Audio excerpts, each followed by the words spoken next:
ನಿಮಿಷ ಪ್ರಾರ್ಥನೆ ಮಾಡಿ ಮತ್ತು ಈ ದಿನದ ಮುಂದಿನ ಸಂದೇಶದ ಭಾಗಕ್ಕಾಗಿ ನಾವು ಸಮರ್ಪಣೆ ಮಾಡೋಣ.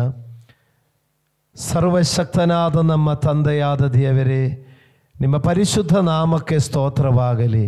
ಕೃಪಾಪೂರ್ಣನೇ, ನಿಮಗೆ ಸ್ತೋತ್ರ ಸಲ್ಲಿಸುತ್ತೇನೆ. ಪರಿಶುದ್ಧ ದೇವರೇ, ಸ್ತೋತ್ರ ಸಲ್ಲಿಸುತ್ತೇನೆ. ಪರಲೋಕ ತಂದೆಯೇ, ಸ್ತೋತ್ರ ಸಲ್ಲಿಸುತ್ತೇನೆ. ಕರುಣಾಮೂರ್ತಿಯೇ, ಸ್ತೋತ್ರ ಸಲ್ಲಿಸುತ್ತೇನೆ. ನಿನ್ನೆಯೂ ಈ ಹೊತ್ತು ನಾಳೆಯೂ ಅನನ್ಯನಾಗಿರುವ ದೇವರೇ, ನಿಮಗೆ ಸ್ತೋತ್ರ ಸಲ್ಲಿಸುತ್ತೇನೆ. ಇದುವರೆಗೂ ನಮ್ಮನ್ನು ನಡೆಸಿದ ದೇವರೇ, ನಿಮಗೆ ಸ್ತೋತ್ರ ಸಲ್ಲಿಸುತ್ತೇನೆ. ಇನ್ನು ಮುಂದೆಯೂ ನಡೆಸುವ ದೇವರೇ, ನಿಮಗೆ ಸ್ತೋತ್ರ ಸಲ್ಲಿಸುತ್ತೇನೆ. ಈಗ ಕರ್ತನೇ, ಮತ್ತೊಂದು ಭಾನುವಾರ ನಿಮ್ಮ ಸನ್ನದಿಯಲ್ಲಿ ಬಂದು ನಿಮ್ಮನ್ನು ಆರಾಧಿಸುವ ಹಾಗೆ, ನಿಮ್ಮನ್ನು ಸ್ತುತಿಸುವ ಹಾಗೆ, ನಿಮ್ಮನ್ನು ಕೊಂಡಾಡುವ ಹಾಗೆ ದೇವರೇ, ನಮ್ಮ ಜೀವನದಲ್ಲಿ ನೀವು ಮತ್ತೊಂದು ಅವಕಾಶವನ್ನು ಕೊಟ್ಟದಕ್ಕಾಗಿ ನಾವು ಸ್ತೋತ್ರ ಸಲ್ಲಿಸುತ್ತೇನೆ. ನಾವು ಅರ್ಪಿಸಿರುವಂಥ ಪ್ರಾರ್ಥನೆಗಳು, ನಮ್ಮ ಸ್ತುತಿ ಸ್ತೋತ್ರಗಳು, ನಮ್ಮ ಆರಾಧನೆಯು ಸ್ವರ್ಗ ಸಿಂಹಾಸನದಲ್ಲಿ ದೇವರೇ ನಿಮಗೆ ಸ್ವೀಕಾರ್ಯವಾಗಿರಲಿ ಅಪ್ಪ. ಇನ್ನು ಮುಂದಿನ ಸಮಯ ವಚನಗಳ ಮೂಲಕ ದೇವರೇ ನೀವು ನಮ್ಮೊಂದಿಗೆ ಮಾತಾಡು. ವಾಕ್ಯಗಳ ಮೂಲಕ ದೇವರೇ ನೀವೇ ನಮ್ಮೊಂದಿಗೆ ಮಾತಾಡು. ದೇವರೇ, ವಚನ ನಿಮ್ಮದೇ ಆಗಿರಲಿ. ಶಬ್ದ ದೇವ ಸೇವಕರದು ಶಬ್ದ ಇರುವಾಗಲೂ ಅದರ ಆಲೋಚನೆ ಎಲ್ಲ ದೇವರದಾಗಿರಲಿ ಸ್ವಾಮಿ. ಈ ದಿನದಲ್ಲಿ ನಾವು ನಿಮ್ಮಿಂದ ಏನು ತಿಳಿದುಕೊಳ್ಳಬೇಕು, ಏನು ಗ್ರಹಿಸಿಕೊಳ್ಳಬೇಕು, ಏನು ಅರ್ಥ ಮಾಡಿಕೊಳ್ಳಬೇಕು, ಅದನ್ನು ನಮಗೆ ದಯಪಾಲಿಸು ಕರ್ತನೆಯಿಂದ ಪ್ರಾರ್ಥಿಸುತ್ತೇನೆ. ದೇವ, ಮುಂದಿನ ಸಮಯ ಪೂರ್ತಿ ಪವಿತ್ರಾತ್ಮನ ಹತೋಟಿಯಲ್ಲಿರಲಿ. ದೇವರ ಆತ್ಮನ ಕಂಟ್ರೋಲಲ್ಲಿ ಎಲ್ಲ ಕಾರ್ಯಗಳು ನಡೆಯಲಿ. ಯಾವ ದುರಾತ್ಮ ಶಕ್ತಿಗಳು, ಆಕಾಶ ಮಂಡಲದಲ್ಲಿರುವಂಥ ಆ ಅಂಧಕಾರ ಶಕ್ತಿಗಳು ಯಾವುದೇ ರೀತಿಯಲ್ಲಿ ದೇವರೇ ಯಾವುದೇ ಗೆಲಿಬಿಲಿಗಳು ಮಾಡದಂತೆ ದೇವರ ಆತ್ಮನ ಸಂಪೂರ್ಣ ಹತೋಟಿಯಲ್ಲಿ ಇರಲಿ ಕರ್ತಾನೆ. ಈ ವಾತಾವರಣದಲ್ಲಿ ದೇವರಾತ್ಮ ಚಲಿಸಲಿ, ಇದರಲ್ಲಿ ಪವಿತ್ರಾತ್ಮ ಚಲಿಸಲಿ. ಇದರೊಳಗಡೆ ದೇವರಾತ್ಮನು ವಿಗಡಿಸಿರುವ ಬೆಂಕಿಯ ನಾಲಿಗೆಯ ಹಾಗೆ ಅಪೊಸ್ತಲರ ಮೇಲೆ ಇಳಿದು ಬಂದ ಹಾಗೆ ಸಭೆಯ ಮಕ್ಕಳ ಮೇಲೆ ಅಭಿಷೇಕದ ಅಗ್ನಿ ಒಬ್ಬೊಬ್ಬರ ಮೇಲೆ ಇಳಿದು ಬಂದು ಪ್ರತಿಯೊಬ್ಬರನ್ನು ಆತ್ಮನು ನಡೆಸಲಿ. ಆತ್ಮನ ಹತೋಟಿಯಲ್ಲಿರಲಿ, ಆತ್ಮನ ಕಂಟ್ರೋಲಲ್ಲಿರಲಿ. ಯಾವ ಅಶುದ್ಧ ಬಾಧೆಗಳು ಯಾವ ಮಕ್ಕಳನ್ನು ಮುಟ್ಟದಿರಲಿ. ನಿನ್ನ ಪ್ರಸನ್ನತೆಯಲ್ಲಿ ಈ ಆಲಯ ಕವಿದುಕೊಳ್ಳಲಿ. ನಿನ್ನ ಮಹಿಮೆಯಲ್ಲಿ ಮಕ್ಕಳನ್ನು ಮರೆಮಾಚಿಕೊಳ್ಳಲಿ. ದೇವರಾತ್ಮನು ತಾನೇ ಎಲ್ಲವನ್ನು ನಡೆಸಿಕೊಡುವುದಾಗಿರಲಿ. ಅಪ್ಪ, ನಿನ್ನ ಮಕ್ಕಳು ರೋಗಿಗಳಾಗಿ ಬಂದವರು ಇವತ್ತು ಸೌಖ್ಯ ಹೊಂದಿಕೊಳ್ಳಲಿ. ನಿರಾಶೆಯಲ್ಲಿ ಬಂದವರಿಗೆ ಒಂದು ನಿರೀಕ್ಷೆ ಉಂಟಾಗಲಿ. ದುಃಖ ವೇದನೆಗಳಲ್ಲಿ ಬಂದವರು ಸಂತೈಸಲ್ಪಡಲಿ. ದೇವರೇ, ಒಂದು ಜೀವನದಲ್ಲಿ ಬೇಸತ್ತು ಹೋಗಿದವರು ಈ ದಿನದಲ್ಲಿ ಒಂದು ಹೊಸ ನಿರೀಕ್ಷೆಯುಳ್ಳವರಾಗಿರಲಿ. ನಿನ್ನ ಆತ್ಮರ ಸಾನ್ನಿಧ್ಯದಲ್ಲಿ ನಮ್ಮನ್ನು ಬಲಪಡಿಸು ಕರ್ತನೆ. ನಿನ್ನ ದಾಸರಾದ ನನ್ನನ್ನು ಕೂಡ ಶಿಲುಬೆಯ ನೆರಳಿನಲ್ಲಿ ಮರೆಮಾಚಿಕೊಳ್ಳಲಪ್ಪ. ಕರ್ತನೆ, ನೀವು ಮಾತಾಡು ಸ್ವಾಮಿ. ದೇವಾ, ನಿನ್ನ ದಾಸನನ್ನೊಂದು ಪಾತ್ರೆಯಾಗಿ, ಒಂದು ಉಪಯೋಗವುಳ್ಳ ಒಂದು ಪಾತ್ರೆಯಾಗಿ ನೀವು ಉಪಯೋಗಿಸಿಕೊಳ್ಳಿ ಕರ್ತನೆ. ಎಲ್ಲ ಘನತೆಯು ಮಹಿಮೆಯು ದೇವರೇ, ಸ್ತುತಿ ಸ್ತೋತ್ರಗಳು ನಿಮಗೊಬ್ಬರಿಗೆ ಸಲ್ಲಲಿ. ಪರಲೋಕದ ತಂದೆಯಾದ ದೇವರೇ, ಆಮೇನ್. ಪ್ರಾರ್ಥನೆ ಕೇಳಿದ ದೇವರಿಗೆ ಮತ್ತೊಂದು ಸಾರಿ ಕೈಗಳೆತ್ತಿ ಸ್ತೋತ್ರ ಮಾಡೋಣ.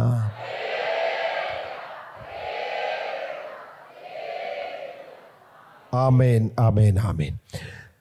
ದೇವರ ಪರಿಶುದ್ಧ ನಾಮಕ್ಕೆ ಸ್ತೋತ್ರವಾಗಲಿ.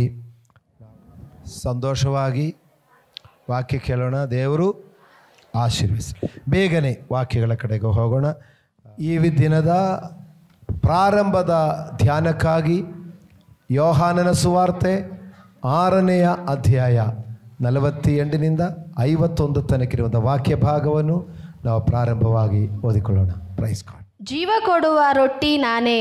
ನಿಮ್ಮ ಹಿರಿಯರು ಅಡವಿಯಲ್ಲಿ ಮನ್ನಾ ತಿಂದರೂ ಸತ್ತು ಹೋದರು. ಪರಲೋಕದಿಂದ ಇಳಿದು ಬರುವ ರೊಟ್ಟಿ ಎಂಥದ್ದೆಂದರೆ ಅದನ್ನು ತಿಂದವನು ಸಾಯುವುದಿಲ್ಲ. ಪರಲೋಕದಿಂದ ಇಳಿದು ಬರುವ ಜೀವವುಳ್ಳ ರೊಟ್ಟಿಯೂ ನಾನೇ. ಈ ರೊಟ್ಟಿಯನ್ನು ಯಾವನಾದರೂ ತಿಂದರೆ ಅವನು ಸದಾಕಾಲ ಬದುಕುವನು. ಮತ್ತು ನಾನು ಕೊಡುವ ರೊಟ್ಟಿ ನನ್ನ ಮಾಂಸವೇ, ಅದನ್ನು ಲೋಕದ ಜೀವಕ್ಕೋಸ್ಕರ ಕೊಡುವೆನು ಎಂದು ಹೇಳಿದನು. Praise the lord. ಹಾಲೆಲೂಯಾ. ಈ ವಾಕ್ಯವನ್ನು ನಾವು ಹಲವಾರು ಸಾರಿ ಕೇಳಿದವರು ಇದರ ಮಧ್ಯದಲ್ಲಿರುತ್ತಾರೆ. ಆದರೆ ಇವತ್ತೇ ಫಸ್ಟ್ ಕೇಳುವವರು ಕೂಡ ಇರಬಹುದು. ಆದರೆ ಹಲವಾರು ಸಾರಿ ಕೇಳಿದವರಾಗಿದ್ದರೂ ಮತ್ತೊಂದು ಸಾರಿ ಧ್ಯಾನಿಸಬಹುದು. ಇವತ್ತು ಫಸ್ಟ್ ಕೇಳೋರಾದರೂ ತುಂಬ ಶ್ರದ್ಧೆಯಿಂದ ಕೇಳಿ ಅದನ್ನು ಅರ್ಥ ಮಾಡಿಕೊಳ್ಳುವರಾಗಿರೋಣ. ಪ್ರಿಯ ದೇವರ ಮಕ್ಕಳಿರ, ಇವತ್ತು ಕರ್ತನ ಮೇಜಿಯ ಆರಾಧನೆಯಲ್ಲಿ ಕರ್ತನ ಮೇಜಿಯಲ್ಲಿ ಪಾಲುಗೊಳ್ಳಲಿಕ್ಕಾಗಿ ನಾವು ಬಂದಿರುವಾಗೆ ಕರ್ತನಾದ ಯೇಸು ಕ್ರಿಸ್ತನು ತನ್ನ ಶಿಷ್ಯರುಗಳೊಂದಿಗೆ ಮಾತನಾಡುವಾಗೆ ಅವರಿಗೆ ಹೇಳ್ತಾ ಇದ್ದಾರೆ, ಜೀವ ಕೊಡುವ ರೊಟ್ಟಿ ನಾನೇ. ನಿಮ್ಮ ಹಿರಿಯರು ಅಡವಿಯಲ್ಲಿ ಮನ್ನಾ ತಿಂದರೂ ಸತ್ತು ಹೋದವರು. ಪರಲೋಕದಿಂದ ಇಳಿದು ಬರುವ ರೊಟ್ಟಿ ಎಂದದಂದರೆ ಅದನ್ನು ತಿನ್ನುವವನು ಸಾಯುವುದಿಲ್ಲ. Hallelujah, hallelujah. ಯೇಸು ಕ್ರಿಸ್ತನು ಹೇಳ್ತಾರೆ, ಜೀವ ಕೊಡುವ ರೊಟ್ಟಿ ನಾನೇ. ಜೀವ ಕೊಡುವ ರೊಟ್ಟಿ ನಾನೇ ಎಂದು ಯೇಸು ಸ್ವಾಮಿ ಹೇಳಿದೆ. ಅದೇ ಥರ ನಾನೇ ಎಂದು ಹೇಳಿದ ಕೆಲ ಸ್ಟೇಟ್ಮೆಂಟ್ಗಳು ಕರ್ತನು ಕೊಟ್ಟದಿದೆ. ಜ್ಞಾಪಕ ಇದೆಯಾ? Praise God. ಒಂದು, ನಾನೇ ಸತ್ಯವು, ನಾನೇ ಜೀವವು, ನಾನೇ ಮಾರ್ಗವು, ಮತ್ತೆ ನಾನು ಲೋಕಕ್ಕೆ ಬೆಳಕಾಗಿದ್ದೇನೆ. ಓಕೆ, ನಾನು ಒಳ್ಳೆಯ ದ್ರಾಕ್ಷೆಯ ಬಳ್ಳಿ ಎಂದು ಹೇಳಿದರು. ನಾನು ಒಳ್ಳೆಯ ಕುರುಬನು ಎಂದು ಹೇಳಿದ್ದಾರೆ. Praise God. ಆಮೇಲೆ ನಾನೇ ಆದಿಯು ಅಂದಿಯು ಎಂದು ಹೇಳಿದರು. ಆಮೇಲೆ ನಾನೇ ಪುನರುತ್ಥಾನವು ಜೀವವೂ ಆಗಿದ್ದೇನೆ. ಇನ್ನೊಂದು ಕೂಡ ಇದೆ, ನಾನೇ ಬಾಗಿಲಾಗಿದ್ದೇನೆ. ಇನ್ನೊಂದು ಸಾರಿ ಯೇಸು ಸ್ವಾಮಿ ಸುಮ್ಮನೆ ಒಂದು ಮಾತು ಹೇಳಿದೆ, ನಾನೇ ಎಂದು ಹೇಳಿದೆ. ಅದು ಎಲ್ಲಿ ಎಂದು ಗೊತ್ತಾ? ಗೆತ್ಸೆಮನೆ ತೋಟದಲ್ಲಿ ಯೇಸುವನ್ನು ಹಿಡೀಲಿಕ್ಕೆ ಬಂದ ಸಿಪಾಯಿಗಳ ಮುಂದೆ ನೀವು ಯಾರನ್ನು ಹುಡುಕುತ್ತೀರಾ ಅಂತ ಕೇಳಿದ್ರು. ಅವರು ಹೇಳಿದರು, ನಜರೇತಿನ ಯೇಸುವನ್ನು ಹುಡುಕುತ್ತೀನಿ. ಸೇರಿಸು ಹೇಳಿದೆ, ನಾನೇ ಎಂದು ಹೇಳಿದೆ. ಅಷ್ಟೇ ಅಷ್ಟೇ. ಏನಾಗೋಯ್ತು? ನಾನೇ ಎಂದು ಹೇಳುವಾಗೆ ಅವರು ಬೋರ್ಲೆ ಬಿದ್ದೋಯ್ತು. ಯೇಸು ನಾನೇ ಎಂದು ಹೇಳಿದೆ ಅಷ್ಟೇ. ಯೆಹೋವನ ಬಗ್ಗೆ ಮೋಸ ಹೆಸರು ಕೇಳಿದೆ, ನೀನು ಯಾರು ಎಂದು ಕೇಳುವಾಗೆ ನಾನಾಗಿರುವವನು ನಾನಾಗಿದ್ದೇನೆ ಎಂದು ಹೋಗಿ ಹೇಳಿರಿ, ಇದೇ ನನ್ನ ಹೆಸರು ಅಂತ ಹೇಳಿದ್ರು. ಅದೇ ಯೇಸು ಸ್ವಾಮಿ ಹೇಳ್ತಾ ಇದ್ದಾರೆ, ನೀ ಯಾರನ್ನು ಹುಡುಕ್ತೀರಾ? ನಜರೇತನ ಯೇಸು ಹೇಳುವಾಗ ನಾನೇ ಎಂದು ಹೇಳಿದೆ. ಅಲ್ಲಿ ಏನಾಯಿತು? ಅವರು ಬೋರಲೆ ಬಿದ್ದೋಯ್ತು. ದೇವರಿಗೆ ಸ್ತೋತ್ರ. ಇವತ್ತು ಹೇಳ್ತಾ ಇದ್ದಾರೆ ಯೇಸು ಸ್ವಾಮಿ, ನಾನೇ ಜೀವ ಕೊಡುವ ರೊಟ್ಟಿಯಾಗಿದೆ. ಹಾಲೆಲೂಯಾ. ಇಸ್ರಾಯೇಲ್ ಮಕ್ಕಳು ಅರಣ್ಯದಲ್ಲಿ ಅವರು ಮನ್ನಾ ತಿಂದುದು ತುಂಬ ಶ್ರೇಷ್ಠವಾಗಿ ಅವರು ಅದನ್ನು ನೆನೆಸ್ಕೊಳ್ತಾ ಇದ್ದರು. ಇದು ಶ್ರೇಷ್ಠವಾಗಿ ಭಾವಿಸಿಕೊಳ್ಳಬೇಕೆಂದು ದೇವರೇ ಅವರಿಗೆ ಹೇಳಿದೆ. ಯಾಕಂದರೆ ಮೋಸೆ ಮುಖಾಂತರ ದೇವರು ಹೇಳಿದೆ, 3 ವಸ್ತುಗಳು ನೀವು ತುಂಬ ಶ್ರೇಷ್ಠವಾಗಿ ಒಂದು ಗುರುತಕ್ಕಾಗಿ ಇಟ್ಟುಕೊಂಡಿರಬೇಕು ಅಂತ ಹೇಳಿದರು. ಒಂದು,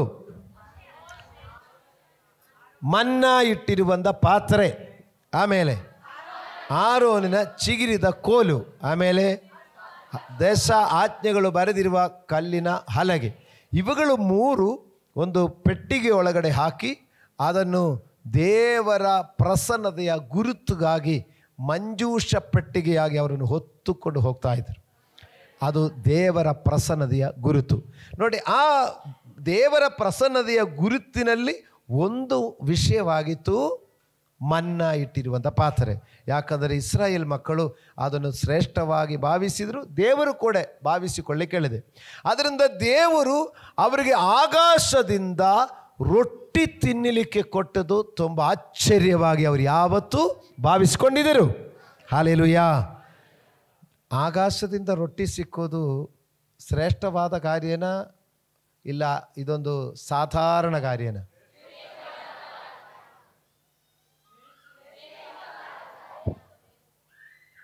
ನಾವೊಂದು ರೊಟ್ಟಿ ಮಾಡಲಿಕ್ಕೆ, ಇಲ್ಲೊಂದೊಂದು ಆಹಾರ ಸಿದ್ಧಪಡಿಸಲಿಕ್ಕೆ ಎಷ್ಟು ಅದಕ್ಕೆ ಸಿದ್ಧತೆಗಳು ಬೇಕಾಗಿದೆ. ಆದರೆ ರೆಡಿಮೇಡ್ ಊಟ ಹಂಗೆ ಸಿಕ್ಕಿದರೆ, ಅದು ಆಕಾಶದಿಂದ ಸಿಕ್ಕಿದರೆ ಎಷ್ಟು ಶ್ರೇಷ್ಠವಾದದ್ದು. ಹಾಲೆಲೂಯ. ಆದರೆ ಈ ಜನ ಅದನ್ನು ಶ್ರೇಷ್ಠವಾಗಿ ತಿಳ್ಕೊಂಡಿದ್ರು. ಆದರೆ ಯೇಸು ಸ್ವಾಮಿ ಹೇಳ್ತಾರೆ, ನಿಮಗೆ ಆಕಾಶದಿಂದ ದೇವರು ಮನ್ನಾ ಕೊಟ್ಟದನ್ನು ನೀವು ತುಂಬ ಗೌರವದಿಂದ ಶ್ರೇಷ್ಠವಾಗಿ ಭಾವಿಸ್ತೀರಾ. ಆದರೆ ಈ ಮನ್ನಾ ತಿಂದವರು ಕೂಡ ಒಂದು ಕಾಲದಲ್ಲಿ ಅವರು ಸತ್ತು ಹೋದರು. ಇದು ಶರೀರಕ್ಕೆ ಆಹಾರವಾಗಿತ್ತು, ಅದು ದೇಹಕ್ಕೆ ಪೋಷಣಕ್ಕೆ ಆಗೋಯಿತು. ಆದರೆ ನಾನು ಕೊಡುವ ರೊಟ್ಟಿ ಪರಲೋಕದಿಂದ ಇಳಿದು ಬಂದ ಜೀವವುಳ್ಳ ರೊಟ್ಟಿ ನಾನೇ. ನನ್ನನ್ನು ತಿನ್ನುವವರು ಸದಾಕಾಲ ಜೀವಿಸುವರು. ಹಾಲೆಲೂಯಾ. ನಾನು ಕೊಡುವ ರೊಟ್ಟಿ ಮನುಷ್ಯನಿಗೆ ಜೀವ ಕೊಡುವಂಥದ್ದಾಗಿದೆ. ಆಕಾಶದಿಂದ ಬಂದ ಮನ್ನಾ ಶರೀರಕ್ಕೆ ಶಕ್ತಿ ಕೊಡೋದು, ಪೋಷಣೆ ಕೊಡೋದು ಆಗಿದ್ದರೂ ನೋಡಿ, ಆತ್ಮೀಕ ಪೋಷಣಕ್ಕೆ ನಾನೇ ರೊಟ್ಟಿಯಾಗಿ ಬಂದಿದ್ದೇನೆ ಎಂದು ಹೇಳಿದರು. ಹಾಲೆಲೂಯಾ. ಈ ಭಾನುವಾರ ನಮಗೆ ಶರೀರದ ಪುಷ್ಟಿ ಸಾಕಾ? ಆತ್ಮೀಕ ಪುಷ್ಟಿ ಬೇಕಾ ಬೇಡವಾ? ಬೇಕಾ? ದೇವರು ನಮಗೆ ಕೊಟ್ಟ ಒಂದು ಸಾಕ್ಷಿಗಳು ನಮ್ಮೆಲ್ಲರಿಗೂ ಜಾಗ್ರತೆ ವಹಿಸಿಕೊಳ್ಳಿಕ್ಕಿದೆ.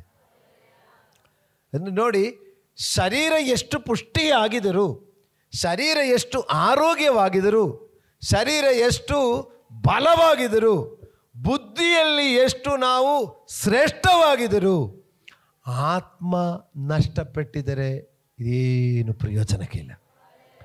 ಆದರೆ ಯೇಸು ಕ್ರಿಸ್ತನು ಹೇಳ್ತಾ ಇದ್ದಾರೆ, ಮಕ್ಕಳೇ, ನೀ ಭೂಮಿಯಲ್ಲಿ ಬದುಕಿ ಬಾಳಿ ನೀವು ಸಂತಾನ ಪುಷ್ಟಿಯುಳ್ಳವರಾಗಿ ಹೆಚ್ಚಿಸಲ್ಪಡಲಿ, ಈ ಭೂಮಿಯನ್ನು ನೀವು ಅದನ್ನು ಆಡಳಿತ ಮಾಡಲಿ, ಅದೆಲ್ಲ ಹೇಳಿರುವಾಗಲೂ ಅದರಲ್ಲಿ ಮಾತ್ರ ನಮ್ಮ ಜೀವನ ಅಥವಾ ವಿಶ್ವಾಸ ಅಷ್ಟರಲ್ಲಿ ಮಾತ್ರ ಇರಬಾರದು. ಅದಕ್ಕೆ ಒಂದು ನೆಕ್ಸ್ಟ್ ಸ್ಟೆಪ್ಪು ಇದೆ, ಆತ್ಮೀಕವಾದ ಜೀವ.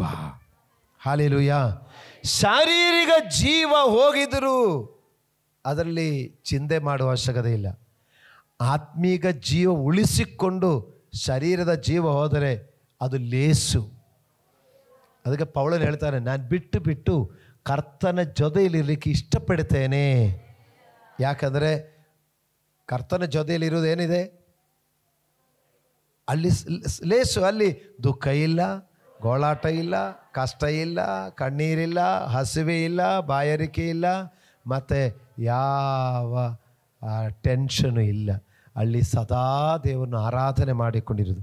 ಪ್ರಕಟಣೆ ಪುಸ್ತಕ 7ನೇ ಅಧ್ಯಾಯದಲ್ಲಿಯೂ ಪ್ರಕಟಣೆ ಪುಸ್ತಕ 21ನೇ ಅಧ್ಯಾಯದಲ್ಲಿಯೂ ಸ್ವರ್ಗದಲ್ಲಿರುವಂಥ ಸಂತೋಷದ ಭಾಗ ಅಲ್ಲಿ ಬರೆಯಲ್ಪಟ್ಟಿದೆ. ಓಕೆ, ಸರಿ, ನಾವು ಈ ಕಡೆನೇ ಬರೋಣ. ಅದರಿಂದ ಯೇಸು ಸ್ವಾಮಿ ಹೇಳ್ತಾರೆ, ನಾನು ಜೀವ ಕೊಡುವ ರೊಟ್ಟಿ ಆಗಿದೆ ಅಂತ. ಪ್ರಿಯ ದೇವರ ಮಕ್ಕಳಿರ, ಈಗ ಪೌಲಪೋಸ್ತಲರು ಹೇಳ್ತಾರೆ, ನಾನು ಬಿಟ್ಟು ಕರ್ತನ ಜೊತೆಯಲ್ಲಿರೋದು ನನಗೆ ಲೇಸು. ಆದರೆ ಬಿಟ್ಟು ಹೋಗೋದು ಭೂಮಿಯಲ್ಲಿ ಉಳಿದವರಿಗೆ ವೇದನೆಯಾಗಿರುತ್ತದೆ. ಬೇರ್ಬಿಟ್ಟು ಹೋಗೋದು, ಅದು ಅಗಲಿ ಹೋಗೋದು, ಅದು ಬದುಕಿರುವವರಿಗೆ ವೇದನೆಯಾಗಿರುತ್ತದೆ.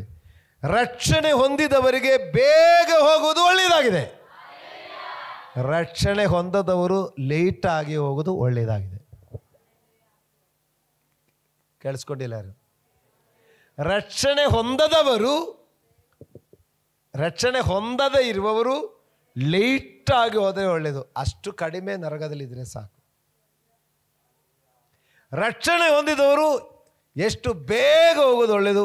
ಈ ಲೋಕದ ಕಷ್ಟ ಸಂಕಟಗಳಿಂದ ಮುಕ್ತಿ ಸಿಗ್ತಾ ಇತ್ತು. ಈ ಸೀಕ್ರೆಟು ತಿಳ್ಕೊಂಬೇಡಿ. ಅದಕ್ಕೆ ಪೌಲನು ಹೇಳ್ತಾನೆ, ನಾನು ಬಿಟ್ಟು ಕರ್ತನ ಜೊತೆಯಲ್ಲಿ ಇಷ್ಟಪಡ್ತೇನೆ, ಆದರೆ ನಿಮ್ಮ ನಿಮಿತ್ತ ನಾನು ಭೂಮಿಯಲ್ಲಿ ಇರಬೇಕಾಯ್ತಲ್ಲ ಅಂದ. ಹಾಲೆಲೂಯಾ. ದೇವರಿಗೆ ಸ್ತೋತ್ರವಾಗಲಿ. ಪ್ರಿಯರೇ, ನಾನು ಮತ್ತು ನೀವು ಎಷ್ಟು ಕಾಲ ಬದುಕಿದೆ ಎಂಬುದಕ್ಕಿಂತ ಹೇಗೆ ಬದುಕಿದೆ ಎಂಬುದು ಮುಖ್ಯವಾಗಿದೆ. ನಾವು ನಿಷ್ಕಳಂಕವಾಗಿ ದೇವರಿಗೆ ಮೆಚ್ಚುಗೆಯಾಗಿ ನಡೆದುಕೊಂಡಿದ್ದರೆ ಹೋಗೋದು ಒಳ್ಳೆಯದು. ಈ ಮೋಸೆಯ ವಿಷಯದಲ್ಲಿ ನೋಡಿ, ದೇವರೊಂದಿಗೆ ಮುಖಾಮುಖಿ ಮಾತಾಡಿದ ವ್ಯಕ್ತಿ ಮೋಸೆ. 40 ದಿವಸ ಉಪವಾಸವಿದ್ದು ದೇವರ ಸನ್ನದಿಯಿಂದ ದೇವರ ಪ್ರಕಾಶವನ್ನು ರಿಫ್ಲೆಕ್ಷನ್ ಆಗಿ ಆ ಬೆಳಕನ್ನು ಹೊಂದಿದವರು, ದೇವರ ಜೊತೆಯಲ್ಲಿ ಸ್ನೇಹಿತನ ಹಾಗೆ ಪಕ್ಕದಲ್ಲಿ ಕೂತ್ಕೊಂಡು ಮಾತಾಡಿದವರು. ಆ ಮೋಸೆಯ ವಿಷಯದಲ್ಲಿ ಸೈತಾನ್ ಬಿಟ್ಟಿಲ್ಲ ಅಂದೆ. ಆ ಮೋಸೆಯ ಪ್ರಾಣ ಹಿಂಗೆ ಹೋಗ್ತಾ ಇರುವಾಗೆ ಎಳ್ಕೊಂಡು ಹಂಗೆ ಮೆಟ್ಲು ಹತ್ತಿಕೊಂಡು ಹೋಗ್ತಾ ಇರುವಾಗೆ ಸೈತಾನ್ ಹೇಳ್ತಾ ಇದ್ದಾರೆ, ಇಲ್ಲ ನೀನು ಆ ಕಡೆ ಹೋಗಬೇಡ, ಈ ಕಡೆ ಬರಬೇಕು ಅಂತ ಕೇಳ್ತಾರೆ. ಇದು ಯೂದನ ಪುಸ್ತಕದಲ್ಲಿ ಬರೆದಿದೆ. ಸೈತಾನು ಮೋಸೆಯ ವಿಷಯದಲ್ಲಿ ಸೈತಾನ್ ವಾದ ಮಾಡ್ತಾ ಇದೆ. ಈ ಮೋಸೆ ನಮಗೆ ಸಂಬಂಧಪಟ್ಟವನು, ಅದು ಸ್ವರ್ಗಕ್ಕೆ ಸಂಬಂಧಪಟ್ಟವನು ಅಲ್ಲ ಎಂದು ಹೇಳ್ತಾ ಇದ್ದಾನೆ. ಅದು ಏನು ಅಂದ, ಮೋಸೆಗೆ ಒಂದು ಸಮಯ ಒಂದು ಮಿಸ್ಟೇಕ್ ಆಯಿತು. ದೇವರು ಬಂಡೆಗೆ ಅಪ್ಪಣೆ ಕೊಡಿ ಎಂದು ಹೇಳುವಾಗೆ ಮೋಸೆ ಬಂಡೆಗೆ ಕೋಲಲ್ಲಿ ಒಡೆದಿದೆ. ಆ ಬಂಡೆಗೆ ಅಪ್ಪಣೆ ಕೊಡುವಂದು ಹೇಳಿದ ಸಮಯಕ್ಕೆ ಅವನು ದೇವರು ಹೇಳಿದು ಬಿಟ್ಟು ಮಾತು ಮೀರಿ ಬಂಡೆಗೆ ಒಡೆದಿದೆ. ಒಡೆಯುವಾಗ ನೀರು ಬಂದಿತ್ತು. ಆದರೂ ದೇವರು ಮೋಸೆ ಕೇಳಿದೆ, ನೀನು ಕಾನಾನ್ ದೇಶ ದೂರ ನಿಂತುಕೊಂಡು ನೋಡುತ್ತೀರಿ, ಆದರೆ ನೀನು ಅದರಲ್ಲಿ ಸೇರುವುದಿಲ್ಲ. ಯಾಕಂದರೆ ಮೆರೀಬಾ ನೀರಿನ ತಗ್ಗಿನಲ್ಲಿ ನೀ ಇರುವಾಗೆ ನೀ ನನ್ನ ಮಾತನ್ನು ಮೀರಿದೆ.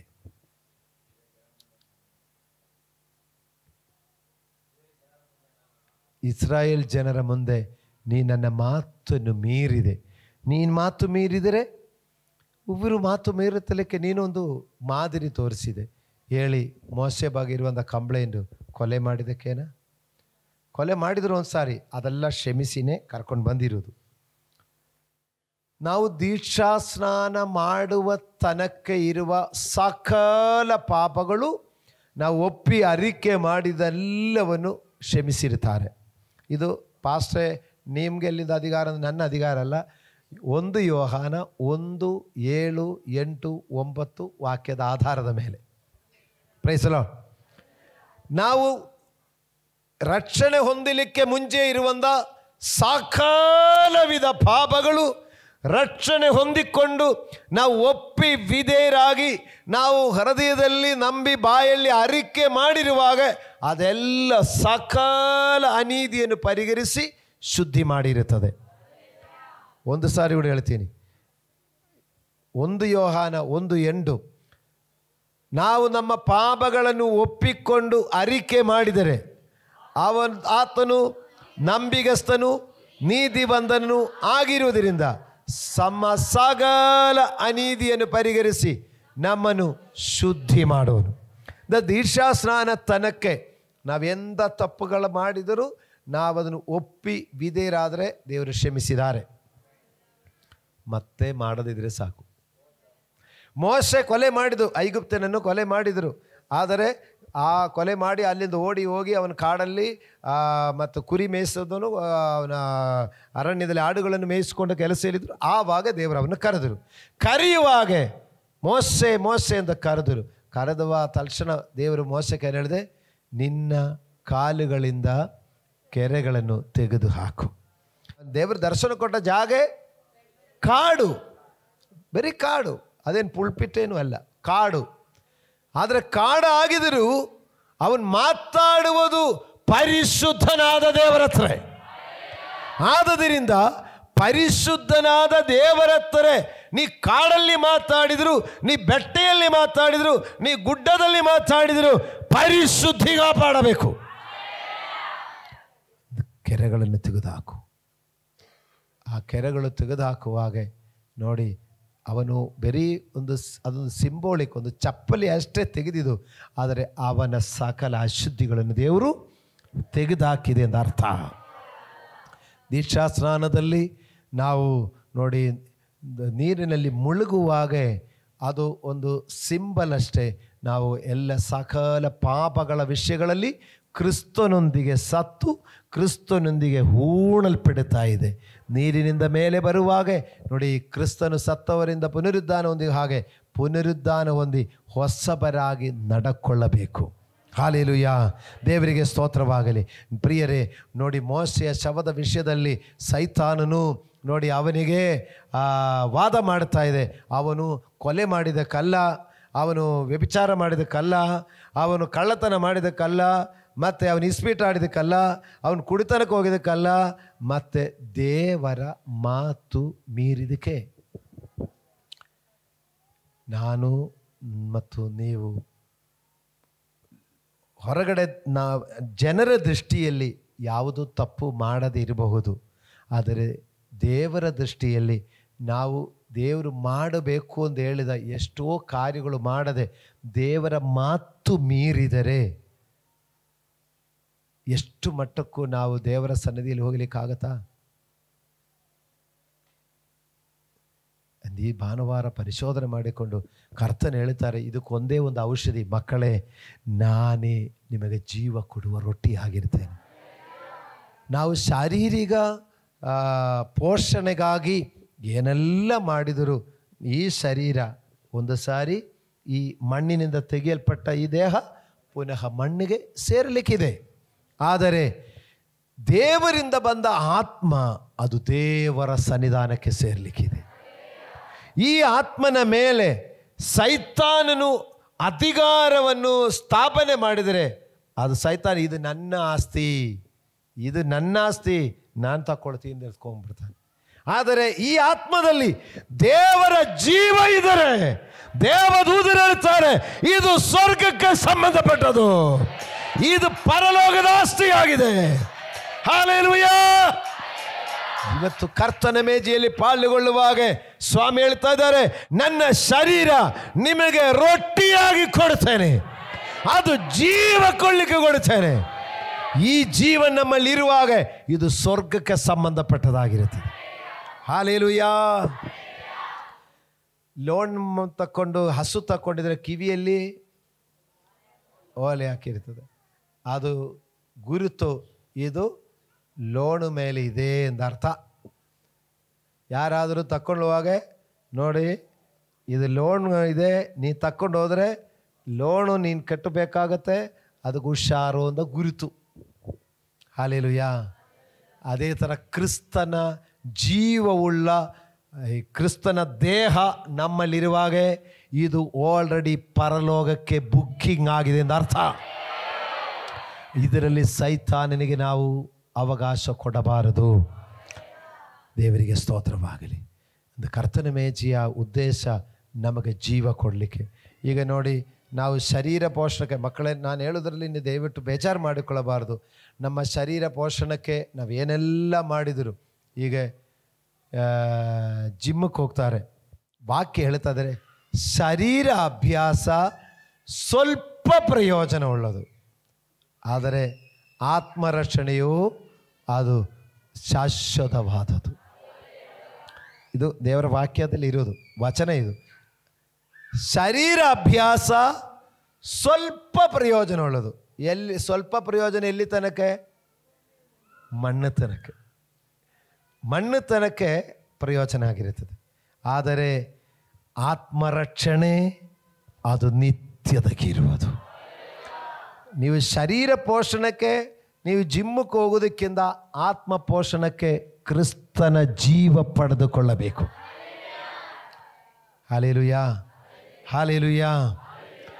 ದೇವರ ಮಕ್ಕಳಿರ ನೋಡಿ, ಅದಕ್ಕಾಗಿ ಕರ್ತನು ಹೇಳ್ತಾರೆ, ಈ ರೊಟ್ಟಿಯನ್ನು ಯಾವನಾದರೂ ತಿಂದರೆ ಅವನು ಸದಾಕಾಲ ಬದುಕುವನು, ಮತ್ತು ನಾನು ಕೊಡುವ ರೊಟ್ಟಿ ನನ್ನ ಮಾಂಸವೇ, ಅದನ್ನು ಲೋಕದ ಜೀವಕ್ಕೋಸ್ಕರ ಕೊಡುವೆನು. ಹಲ್ಲೆಲೂಯಾ. ದೇವರಿಗೆ ಸ್ತೋತ್ರವಾಗಲಿ. ನಮಗೆ ನಿತ್ಯ ಜೀವ ಕೊಡಲಿಕ್ಕಿರುವಂಥ ಆತ್ಮೀಕವಾದ ಆಹಾರ ಕ್ರಿಸ್ತ ಯೇಸುವಿನ ರೊಟ್ಟಿ ಎಂಬುದು. ನೋಡಿ, ನಾವು ಫಸ್ಟ್ ಹೇಳಿದೆ ಯೇಸು ಕ್ರಿಸ್ತ ನಾನೇ ಎಂದು ಹೇಳುವಾಗ ನೋಡಿ ಏನು ಹೇಳಿದೆ, ನಾನು ಲೋಕಕ್ಕೆ ಬೆಳಕಾಗಿದೆ, ನಾನು ಆದಿಯು ಅಂದಿಯೂ ಆಗಿದೆ, ನಾನು ಒಳ್ಳೆ ಕುರುಬನಾಗಿದೆ, ನಾನು ಬಾಗಿಲಾಗಿದ್ದೇನೆ, ನಾನು ಸತ್ಯವೂ ಮಾರ್ಗವೂ ಜೀವವಾಗಿದೆ, ನಾನು ಒಳ್ಳೆಯ ದ್ರಾಕ್ಷಾಬಳ್ಳಿಯಾಗಿದೆ. ನೋಡಿ, ನಾನೇ ನಾನೇ ಎಂದು ಹೇಳಿ ಯೇಸು ಅನೇಕ ಕಾರ್ಯಗಳು ಹೇಳುವಾಗ ಯೇಸು ಹೇಳಿದೆ, ಯೇಸು ಬಗ್ಗೆ ದೇವರು ಹೇಳಿದ ಒಂದು ಸ್ಟೇಟ್ಮೆಂಟ್ ಇದೆ, ಆದಿಯಲ್ಲಿ ವಾಕ್ಯವಿತ್ತು, ಆ ವಾಕ್ಯವು ದೇವರ ಬಳಿಯಲ್ಲಿತ್ತು, ಆ ವಾಕ್ಯವೇ ದೇವರಾಗಿತ್ತು. ಇದು ಯೇಸು ನಾನು ವಾಕ್ಯವಾಗಿದೆ ಅಂತ ಹೇಳಿಲ್ಲ, ಯೇಸು ವಾಕ್ಯವಾಗಿದೆ ಎಂಬ ಬಗ್ಗೆ ಪವಿತ್ರಾತ್ಮನು ಸಾಕ್ಷಿ ಕೊಟ್ಟಿದ್ದಾರೆ. ಹಲ್ಲೆಲೂಯಾ. ಈಗ ವಾಕ್ಯ ನಮಗೆ ಜೀವ ಕೊಡುವುದು. ಯೇಸುವಿನ ಮಾಂಸ ನಮಗೆ ಜೀವ ಕೊಡುವುದು, ಯೇಸುವಿನ ರಕ್ತ ನಮಗೆ ಜೀವ ಕೊಡುವುದು. ಹೋದ ವಾರ ನಾವು ಧ್ಯಾನ ಮಾಡಿದೆ, ಯೇಸು ಕ್ರಿಸ್ತನ ಶಿರಸ್ಸು ಸಭೆ, ಆ ಶಿರಸ್ಸಿಗೆ ಜೋಡಿಸಲ್ಪಟ್ಟ ಶರೀರ. ಯೇಸು ಕ್ರಿಸ್ತನೆಂಬ ಶಿರಸ್ಸಿನಿಂದ ಜೋಡಿಸಲ್ಪಟ್ಟ ಈ ಶರೀರದಲ್ಲಿ ಕ್ರಿಸ್ತನ ರಕ್ತ ಅದು ಚಲಿಸುತ್ತಾ ಇರುತ್ತದೆ. ಹಲ್ಲೆಲೂಯಾ. ಈ ರಕ್ತ ಚಲನೆ ಏನಾಗುತ್ತೆ, ನಮಗೆ ಜೀವ ಕೊಡುತ್ತಾ ಇರುತ್ತದೆ. ಕೆಲ ಸಮಯದಲ್ಲಿ ನೋಡಿ, ಈ ಲೆಕ್ಕ ಹೊಡೆಯೋದು ಅಂತ ಹೇಳುವಾಗ ಏನೋ ಗೊತ್ತಾ, ಆ ವೇಯ್ನು, ರಕ್ತ ಚಲಿಸ್ತಾ ಇರುವಂಥ ವೇಯ್ನು ಕೆಲ ಸಮಯ ಅದು ಬ್ಲಾಕ್ ಆಗುವಾಗ ಆ ಜಾಗೆಗೆ ರಕ್ತ ಹೋಗಿಲ್ಲ ಅಂದರೆ ಅದು ಫಂಕ್ಷನ್ ಆಗಲ್ಲ. ಈ ರಕ್ತ ಚಲಿಸ್ತಾ ಇರೋದ್ರಿಂದಲೇ ನಮ್ಮ ಕಾಲು ಕೈಯೆಲ್ಲ ಚಲಿಸ್ತಾ ಇರೋದು, ಇಲ್ಲಿಂದ ಸ್ಟಕ್ ಆಗಿಬಿಡ್ತದೆ. ಎಷ್ಟೆಲ್ಲ ಈ ಡಿಪಾರ್ಟ್ಮೆಂಟ್ ಇದೆ ಒಂದು ದೇಹದಲ್ಲಿ ಇದೆ ಗೊತ್ತು. ಹಲ್ಲೆಲೂಯಾ. ನೋಡಿ, ತಲೆಯಲ್ಲಿ ರಕ್ತ ಕ್ಲೋಟ್ ಆಗಿದೆ, ಬ್ಲಡ್ ಕ್ಲೋಟ್ ಆಗಿದರೆ ನೋಡಿ ತಲೆ ಏನಾಗ್ತದೋ ಪ್ರಜ್ಞೆ ತಪ್ಪಿ ಹೋಗುತ್ತದೆ. ಮನುಷ್ಯನ ಬ್ಲಡ್ ಸರ್ಕ್ಯುಲೇಷನ್ ಸರಿಯಾಗಿ ಬ್ರೈನಿಗೆ ಹೋಗಿಲ್ಲ ಅಂದರೆ. ಹಲ್ಲೆಲೂಯಾ. ಯೇಸು ಸ್ವಾಮಿ ತನ್ನ ರಕ್ತವು ನಮಗೆ ಕೊಟ್ಟಿದೆ. ಇದು ಭೂಮಿಯಲ್ಲಿ ಶರೀರ ಬದುಕಲಿಕ್ಕೆ ಬೇಕಾದ ರಕ್ತವಾಗಿ ಮಾತ್ರವಲ್ಲ, ನಿತ್ಯ ಜೀವ ಕೊಡುವ ಜೀವ ರಕ್ತವಾಗಿ ಕೊಟ್ಟಿದ್ದಾರೆ. ಹಲ್ಲೆಲೂಯಾ. ಅಂದ ಪ್ರಿಯರೇ, ನಾವು ಈ ಭೂಮಿಯಲ್ಲಿರುವಂಥ ನಮ್ಮ ಜೀವನಕ್ಕೆ ನಾವು ಮಾಡಬೇಕಾದ ಎಲ್ಲ ಕಾರ್ಯಗಳಿಗಿಂತಲೂ ನಾವು ಸ್ವರ್ಗೀಯವಾದ ಅದು ಆತ್ಮೀಕವಾದ ಕಾರ್ಯಗಳಿಗಾಗಿ ನಾವು ಪ್ರಾಮುಖ್ಯತೆ ಕೊಡಬೇಕು. ಇದಕ್ಕೆ ಎಷ್ಟೇ ಪ್ರಾಮುಖ್ಯತೆ ಕೊಟ್ಟಿದ್ದರೂ ನಾವು 70, 80, ಇನ್ನೂ ಹೆಚ್ಚಾಗಿದರೆ 90, ಇಲ್ಲ ಇನ್ನು 100, 120 ಇರಲಿ, ತೊಂದರೆ. ಆದರೂ ಕಷ್ಟ ಸಂಕಟಗಳೇ ಅದರ ಆಡಂಬರ ಅಂತ ಹೇಳ್ತಾ ಇದ್ದರು. ಹೋಗ್ತಾ ಹೋಗ್ತಾ ಸುಖ ಅಲ್ಲ ಆಡಂಬರ ಸಿಕ್ಕೋದು, ಕಷ್ಟ. ಎದ್ದೇಳಲಿಕ್ಕಾಗಲ್ಲ, ಕೂತ್ಕೊಳ್ಳಿಕ್ಕಾಗಲ್ಲ, ಮಂಚದಿಂದ ಎದ್ದೇಳಬೇಕಾದ್ರೆ ಇನ್ನೊಬ್ಬರ ಸಪೋರ್ಟ್ ಬೇಕು, ಮಲ್ಕೊಳ್ಳಿಕ್ಕೆ ಒಬ್ಬರ ಸಪೋರ್ಟ್ ಬೇಕು. ಅದಕ್ಕೆ ಹೆಚ್ಚಿನ ದಿನ ಹೋಗ್ತಾ ಇರುವಾಗ ಕಷ್ಟ ಸಂಕಟಗಳು. ಆದರೆ ಪ್ರಿಯರೇ, ಯೇಸು ಕ್ರಿಸ್ತನ ಮಾಂಸ ರಕ್ತಗಳು ಅದು ಶರೀರ ಪೋಷಣಕ್ಕಿಂತ ಅದು ಆತ್ಮೀಕ ಪೋಷಣಕ್ಕೆ. ನೋಡಿ, ಅದು ಲೋಕಕ್ಕೆ ಜೀವ ಕೊಡುವುದಾಗಿದೆ. ಇದು ಸದಾಕಾಲ ನಿತ್ಯ ಕಾಲ ನಮ್ಮನ್ನು ಸ್ವರ್ಗದಲ್ಲಿ ಬದುಕಿಸುವಂಥದ್ದಾಗಿರುತ್ತದೆ. ದೇವರಿಗೆ ಸ್ತೋತ್ರವಾಗಲಿ. ಪ್ರಿಯರೇ, ಇಷ್ಟು ಜನ ನೋಡಿ, ಸಭೆಯಾಗಿ ಇಷ್ಟು ಜನರನ್ನು ದೇವರು ಏನು ಮಾಡಿದ್ದಾರೆ, ಈ ಒಳ್ಳೆ ಉದ್ದೇಶಕ್ಕೆ ಕರೆದಿದ್ದಾರೆ. ಎಷ್ಟೋ ಜನ ಇನ್ನು ಹೊರಗಡೆ ಇದ್ದಾರೆ, ಅವರಿಗೆ ಕರೆವಿಗೆ ಸಿಕ್ಕಿರಲಿಲ್ಲ. ಇನ್ನು ನಾಳೆ ಅವ್ರನ್ನ ದೇವರು ಕರೀಬೋದು. ಹಲ್ಲೆಲೂಯಾ. ಅವ್ರನ್ನ ಕರೀಲಿಕ್ಕೆ ನಾವು ಪ್ರಾರ್ಥನೆ ಮಾಡಬೇಕು. ದೇವರೇ, ನಾವು ಮಾತ್ರ ಸಾಲದು, ನಮ್ಮವರನ್ನೆಲ್ಲ ಕರೆಯಪ್ಪ ಅಂತ ನೀವು ಪ್ರೇಯರ್ ಮಾಡಬೇಕು. ಹಲ್ಲೆಲೂಯಾ. ಈಗ ನಾವು ಕರೆವಿಗೆ ಸಿಕ್ಕಿದವರು, ನಾವು ಕರೆಯಲ್ಪಟ್ಟವರು, ಇನ್ನೂ ಇದರಲ್ಲಿ ಸೆಲೆಕ್ಷನ್ ಆಗಬೇಕು. ಹಲ್ಲೆಲೂಯಾ. ಕರೆಯಲ್ಪಟ್ಟವರು ಅನೇಕರು, ಆದರೆ ಆರಿಸಿಕೊಂಡವರು ಸ್ವಲ್ಪ ಜನ. ನಾವು ಕರೆಯಲ್ಪಟ್ಟು ಆರಿಸಿಕೊಂಡು ಇನ್ನು ನೋಡಿ ಶುದ್ಧೀಕರಿಸಲ್ಪಟ್ಟು ದೇವರೊಂದಿಗೆ ಪವಿತ್ರೀಕರಿಸಲ್ಪಟ್ಟು ದೇವರೊಂದಿಗೆ ನಿತ್ಯ ಕಾಲ ಬದುಕಲಿಕ್ಕಿರುವವರು. ಹಲ್ಲೆಲೂಯಾ. ಈಗ ಕರೆಯಲ್ಪಟ್ಟು ನೋಡಿ ದೇಶಾಸನ ಮಾಡಿ ಈಗ ಕರ್ತನ ಮೇಜೆಯಲ್ಲಿ ಪಾಲುಗೊಳ್ಳುವಾಗ, ಹೌದು ಕರ್ತನೇ, ನಿನ್ನ ಮಾಂಸ ನನಗೆ ಬೇಕು, ನಿನ್ನ ರಕ್ತ ನನಗೆ ಬೇಕು, ನಾನು ನಿನ್ನಲ್ಲಿದ್ದುಕೊಂಡು ಜೀವಿಸಬೇಕು, ನನಗೆ ದೈವಿಕವಾದ ಜೀವ ಬೇಕು, ಸ್ವರ್ಗೀಯವಾದ ಶಕ್ತಿ ಬೇಕು ನನಗೆ.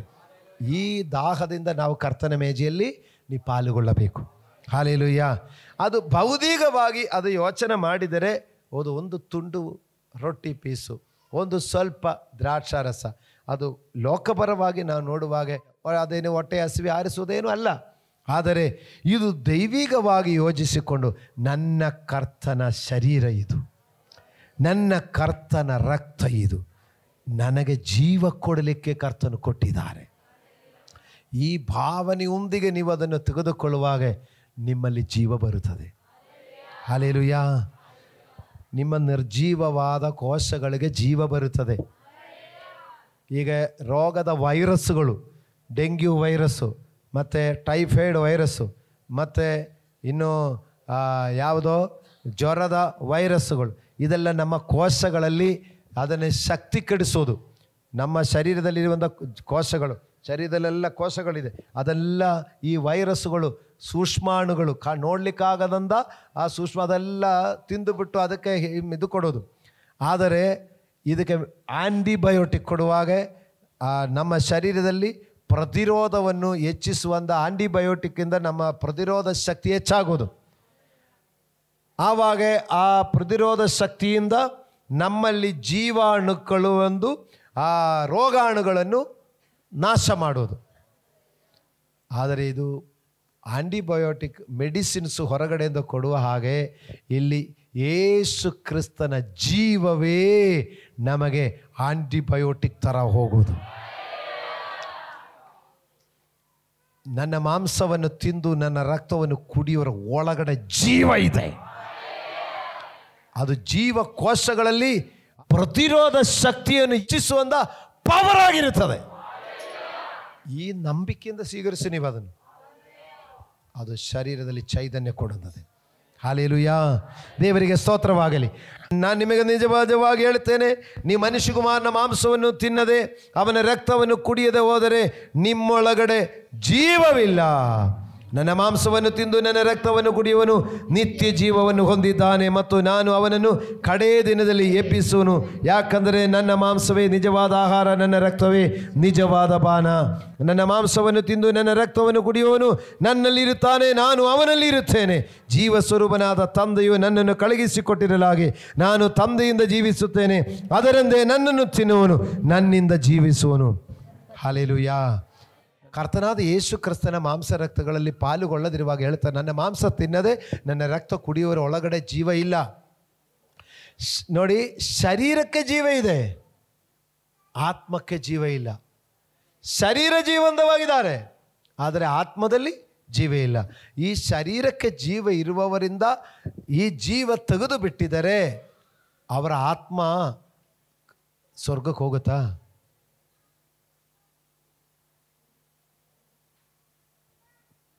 ಶರೀರಕ್ಕೆ ಜೀವ ಇದೆ, ಆತ್ಮಕ್ಕೆ ಜೀವ ಇಲ್ಲ. ಈ ಆತ್ಮವನ್ನು ದೇವರು ತೆಗೆಯುವಾಗ, ಪ್ರಾಣ ತೆಗೆಯುವಾಗ, ಯೇಸುವಿನ ಜೀವ ಇಲ್ಲದ ಶರೀರ ಸ್ವರ್ಗಕ್ಕೆ ಹೋಗುತ್ತಾ? ಹೋಗುತ್ತಾ? ನಾನು ಆವಾಗ ಹೇಳಿದೆ, ಸ್ವರ್ಗೀಯ ಗುರುತು ಯೇಸುವಿನ ಜೀವ. ಆ ಸ್ವರ್ಗೀಯ ಗುರುತಿಲ್ಲಂದರೆ ಮತ್ತಿದು ಯಾರಿಗೆ ಗುರುತು? ಇದು ಸೈತಾನಿಗೆ ಸಂಬಂಧಪಟ್ಟು. ಒಂದು ಸ್ವರ್ಗಕ್ಕೆ ಸಂಬಂಧಪಟ್ಟದು, ಇಲ್ಲಂದರೆ ಸೈತಾನಿಗೆ ಸಂಬಂಧಪಟ್ಟು, ನರಕಕ್ಕೆ ಸಂಬಂಧ ಅಷ್ಟೇ. ಅದು ಬಿಟ್ಟು ಇನ್ನು ಮೂರನೇದಿಲ್ಲ. ಒಂದು ವೇಳೆ ಸ್ವರ್ಗಕ್ಕೆ ಸಂಬಂಧಪಟ್ಟ ಆತ್ಮ, ಇಲ್ಲಂದರೆ ನರಕಕ್ಕೆ ಸಂಬಂಧಪಟ್ಟ ಆತ್ಮ. ಹಾಗಾದರೆ ಯೇಸು ಕ್ರಿಸ್ತನ ಜೀವ ಇಲ್ಲದಿದ್ದರೆ ಮತ್ತೆ ಅದು ಯಾರಿಗೆ ಸಂಬಂಧಪಟ್ಟದು? ಸೈತಾನಿಗೆ ಸಂಬಂಧಪಟ್ಟು. ಹಾಗಾದರೆ ಸ್ವಾಮಿ 53ನೇ ವಾಕ್ಯ ಹೇಳ್ತಾ ಇದೆ, ನನ್ನ ಮಾಂಸವನ್ನು ತಿನ್ನದೆಯೂ ನನ್ನ ರಕ್ತವನ್ನು ಕುಡಿಯದೆಯೂ ಇರುವವರೊಳಗಡೆ ಜೀವ ಇಲ್ಲ. ಮತ್ತೆ ಇರುವ ಜೀವ ಅದು ಯಾರಿಗೆ ಸಂಬಂಧಪಟ್ಟದು? ಸೈತಾನಿಗೆ. ಹಂಗಾರೆ ದೇಶಾಸನ ಮಾಡೋದು ನಾನು ಯೋಚನೆ ಮಾಡ್ತೀನಿ. ನಾನು ಇನ್ನೂ ಸುಮಾರು ತಿಳ್ಕೊಳ್ಬೇಕು, ಇನ್ನು 1 ವರ್ಷ ಆದ ಮೇಲೆ ಹೇಳ್ತೀನಿ ಇಂದೆಲ್ಲ ಹೇಳಿದರೆ, ಆದರೂ ಒಳಗಡೆ ಏನಾದರೂ ದೇವರು ಸಾಕು ನಿನ್ನ ಸಹವಾಸ ಅಂತ ಹೇಳಿಬಿಟ್ರು ಕರೆದು ಬಿಟ್ಟಿದ್ರೆ, ಹಂಗೆ ಮೆಟ್ಟಲು ಏರ್ತಾ ಏರ್ತಾ ಆ ಪಾರ್ಟಿ ಹೇಳ್ತಾರೆ ಇದು ನಮ್ಮದೇ. ನಾನು ಈ ಸಂತೆಯಲ್ಲಿ ಮುಂಜಾನೆ ಸಮಯದಲ್ಲಿ ಆ ಕಡೆ ಹೋದರೆ ಅಲ್ಲಿ ಗಾಡಿಯಲ್ಲಿ ಲಾಟು ಬಂದು ಇಳಿಸ್ತಾರೆ ತರಕಾರಿಗಳು. ಲಾಟು ಇಳಿಸುವಾಗ ಕೆಲವರು ಇದು ನಂದು ಅಂತ ಹೇಳ್ಕೊಂಡು ಈ ಕಡೆ ಎಳೆದು ಬಿಡ್ತಾರೆ. ಕೆಲದು ಮೂಟೆ ಇವರು ಈ ಕಡೆ ಎಳೆದು ಬಿಡ್ತಾರೆ. ಅವರು ಒಂದೇ ಗಾಡಿಯಲ್ಲಿ 2-3 ಅಂಗಡಿಯವರು ಒಟ್ಟಕ್ಕೆ ಐಟಮ್ಸ್ ಎತ್ಕೊಂಬರೋಗೆ ಅವರವ್ರದ್ದು ಎಳ್ಕೊಂಡ್ಬಿಡ್ತಾರೆ. ಇದು ನಮ್ಮ ಮೂಟೆ ಎಂದು ಹೇಳ್ಕೊಂಡು. ಅದೇ ಥರ ಈ ಆತ್ಮ ಸುತ್ತುತ್ತಾ ಇದೆ, ಇದಂಗೆ ಮೇಲಕ್ಕೆ ಹೋಗ್ತಾ ಇದೆ. ಸೈತಾನ್ ನೋಡಿ ನಮ್ದು ಹಂಗೆ ಎಳ್ಕೊಂಡು ಹೋಗ್ಬಿಡ್ತಾರೆ. ಆದರೆ ಕ್ರಿಸ್ತನ ಜೀವ ಇರುವ ಆತ್ಮ ನೋಡುವಾಗ ದೇವ ದೂತರು ಅವರು ಸೆಕ್ಯೂರಿಟಿಯಾಗಿ ಸ್ವರ್ಗಕ್ಕೆ ತೆಗೆದುಕೊಂಡು ಹೋಗರು. ಹಲ್ಲೆಲೂಯಾ. ದೇವದೂತರ ಸೆಕ್ಯೂರಿಟಿಯಲ್ಲಿ ಅವರ ಪ್ರೊಟೆಕ್ಷನಲ್ಲಿ ಅವರು ಸ್ವರ್ಗಕ್ಕೆ ಹೋಗೋದು. ಹಾಲೆಲೂಯಾ. ನನ್ನ ಮಾಂಸ ತಿನ್ನದೆ ನನ್ನ ರಕ್ತ ಕುಡಿಯುವವರ ಒಳಗಡೆ ಸ್ವರ್ಗಕ್ಕೆ ಸಂಬಂಧಪಟ್ಟ ಜೀವ ಇಲ್ಲ, ಭೂಮಿಗೆ ಸಂಬಂಧಪಟ್ಟ ಜೀವ ಇದೆ. ಆದರೆ ಆ ಭೂಮಿಗೆ ಸಂಬಂಧಪಟ್ಟ ಜೀವ ಯಾರದಕ್ಕೂ ಸ್ವಾಧೀನ? ಅದು ಸೈತಾನಿಗೆ ಸಂಬಂಧಪಟ್ಟದು. ತುಂಬ ಜಾಗೃತಿಯಾಗಿ ತಿಳ್ಕೊಳ್ಳಿ ನೀವು. ಇನ್ನೂ ಎಷ್ಟೋ ಜನ ವರ್ಷಗಟ್ಟಲೆ ಬರ್ತಾ ಇದ್ದಾರೆ ಸಭೆಗೆ, ನಾನು ಯೋಚನೆ ಮಾಡ್ತೀನಿ ಅಂತ ಹೇಳ್ತಾರೆ. ನೀವು ಯೋಚನೆ ಮಾಡ್ತೋಪಗೆ ಸೈತಾನ ಯೋಚನೆ ಮಾಡಿಬಿಟ್ರೆ ಏನು ಮಾಡೋದು? ನೀವು ನಿರ್ಧಾರ ಮಾಡೋಷ್ಟಕ್ಕೆ ಅವರೇನಾದರೂ ನಿರ್ಧಾರ ಮಾಡಿಬಿಟ್ರೆ ಏನು ಮಾಡೋದು? ಹಾಲೆಲೂಯಾ. ನಾವು ಸ್ವರ್ಗ ರಾಜ್ಯಕ್ಕೆ ಸಂಬಂಧಪಟ್ಟವರಾಗಿರಬೇಕು. ನನ್ನನ್ನು ತಿನ್ನುವವರು ನನ್ನ ಮೂಲಕ ಜೀವಿಸುವುದು. ನೋಡಿ, ಕ್ರಿಸ್ತನ ಜೀವ ಇದ್ದುಕೊಂಡು ಕರ್ತನು ಕೊಟ್ಟ ಆಯುಸ್ಸುಳ್ಳ ದಿನ ತನಕ ಜೀವನ ಮಾಡಿಕೊಂಡು ಹೋಗ್ತಾ ಇರೋದು. ಆವಾಗ ನೀವು ಕಂಪನಿ ಕೆಲಸ ಮಾಡೋದು, ಮನೆ ಕೆಲಸ ಮಾಡೋದು, ವ್ಯವಸಾಯ ಮಾಡೋದು, ದನ ಗುರಿಗಳನ್ನ ಸಾಕೋದು ಎಲ್ಲ ಮಾಡ್ತಾ ಇರುವಾಗಲೂ ಏನಿದೆ? ಒಳಗಡೆ ಸ್ವರ್ಗಕ್ಕೆ ಸಂಬಂಧಪಟ್ಟ ಜೀವವಾಗಿಸಿಕೊಂಡೇ ನಾವು ಸಾಕ್ಷಿಯಾಗಿರೋದು. ಗಮನಿಸಿ ನೋಡಿ, ನಾವು ಹೊರಗಡೆ ನೋಟದಲ್ಲಿ ಎಲ್ಲ ಥರ ಕೆಲಸ ಕಾರ್ಯಗಳು ಅವರವರದೇ ಆದ ಕೆಲಸ ಕಾರ್ಯಗಳು ಮಾಡ್ತಾ ಇರ್ತದೆ. ಆದರೆ ಒಳಗಡೆ ಏನಿರುತ್ತದೆ? ಸ್ವರ್ಗಕ್ಕೆ ಸಂಬಂಧಪಟ್ಟ ಯೇಸು ಕ್ರಿಸ್ತನ ಜೀವ ಇರುತ್ತದೆ. ಸಮಯ ಬರುವಾಗ, ಸಂದರ್ಭ ಬರುವಾಗ ಆ ಜೀವ ನಮ್ಮಲ್ಲಿ ಕ್ರಿಯೆ ಮಾಡ್ತದೆ. ಪೌಲನು ಮಾತನಾಡ್ತಾ ಇರುವಾಗ ಮೇಲಂದಸ್ತಿನ ಮನೆಯಿಂದ ಯೂತಿಕನೆಂಬ ಯೌವನಸ್ಥನು ಕೆಳಗಡೆ ಬಿದ್ದು ಸತ್ತೋದರು. ಕೆಳಗಡೆ ಬಿದ್ದು ಸತ್ತೋಗಿರುವಂಥ ಆ ಯೌವನಸ್ಥನನ್ನು ಬೇಗ ಎಲ್ಲರೂ ಸೇರಿ ಎತ್ಕೊಂಡು ಮೇಲೆ ಎತ್ಕೊಂಡು ಬಂದರು. ಅಲ್ಲಿ ಓದುತ್ತಾ ಇದೆ, ಪೌಲನು ಏನು ಮಾಡಿದೆ ಅಂದೆ? ಆ ಯೌವನಸ್ಥನ ಮೇಲೆ ಬಿದ್ದು ಅವನ ಬಾಯಿಗೆ ಪೌಳನ ಬಾಯಿ, ಅವನ ಕೈಗೆ ಪೌಳನ ಕೈ, ಅವನ ಎದೆಗೆ ಪೌಳನ ಎದೆ ಇಟ್ಕೊಂಡು ಅವನು ಉಸಿರು ಆಡಿ ಎಳೆಯುವಾಗ ಪೌಳನಲ್ಲಿರುವಂಥ ಕ್ರಿಸ್ತನ ಜೀವ ಆವ ಸತ್ತೋಗಿದ ಹುಡುಗನಿಗೆ ಜೀವ ಕೊಟ್ಟಿದೆ. ಹಾಲೆಲೂಯಾ.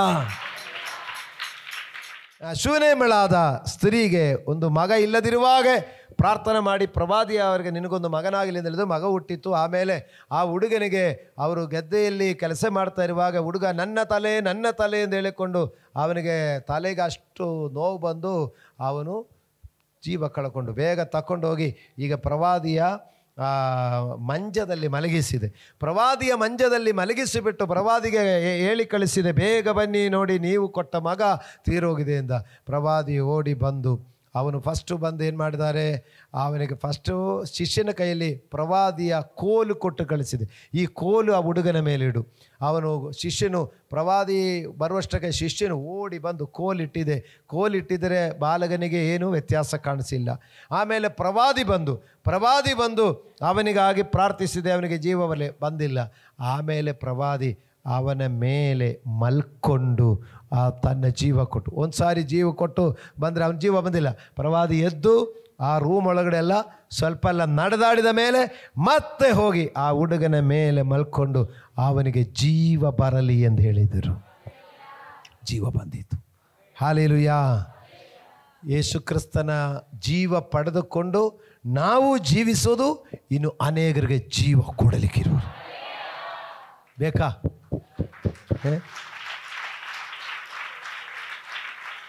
ನಾವು ಸಾಮಾನ್ಯವಾಗಿ ಕರೆಯಲ್ಪಟ್ಟವರಲ್ಲ.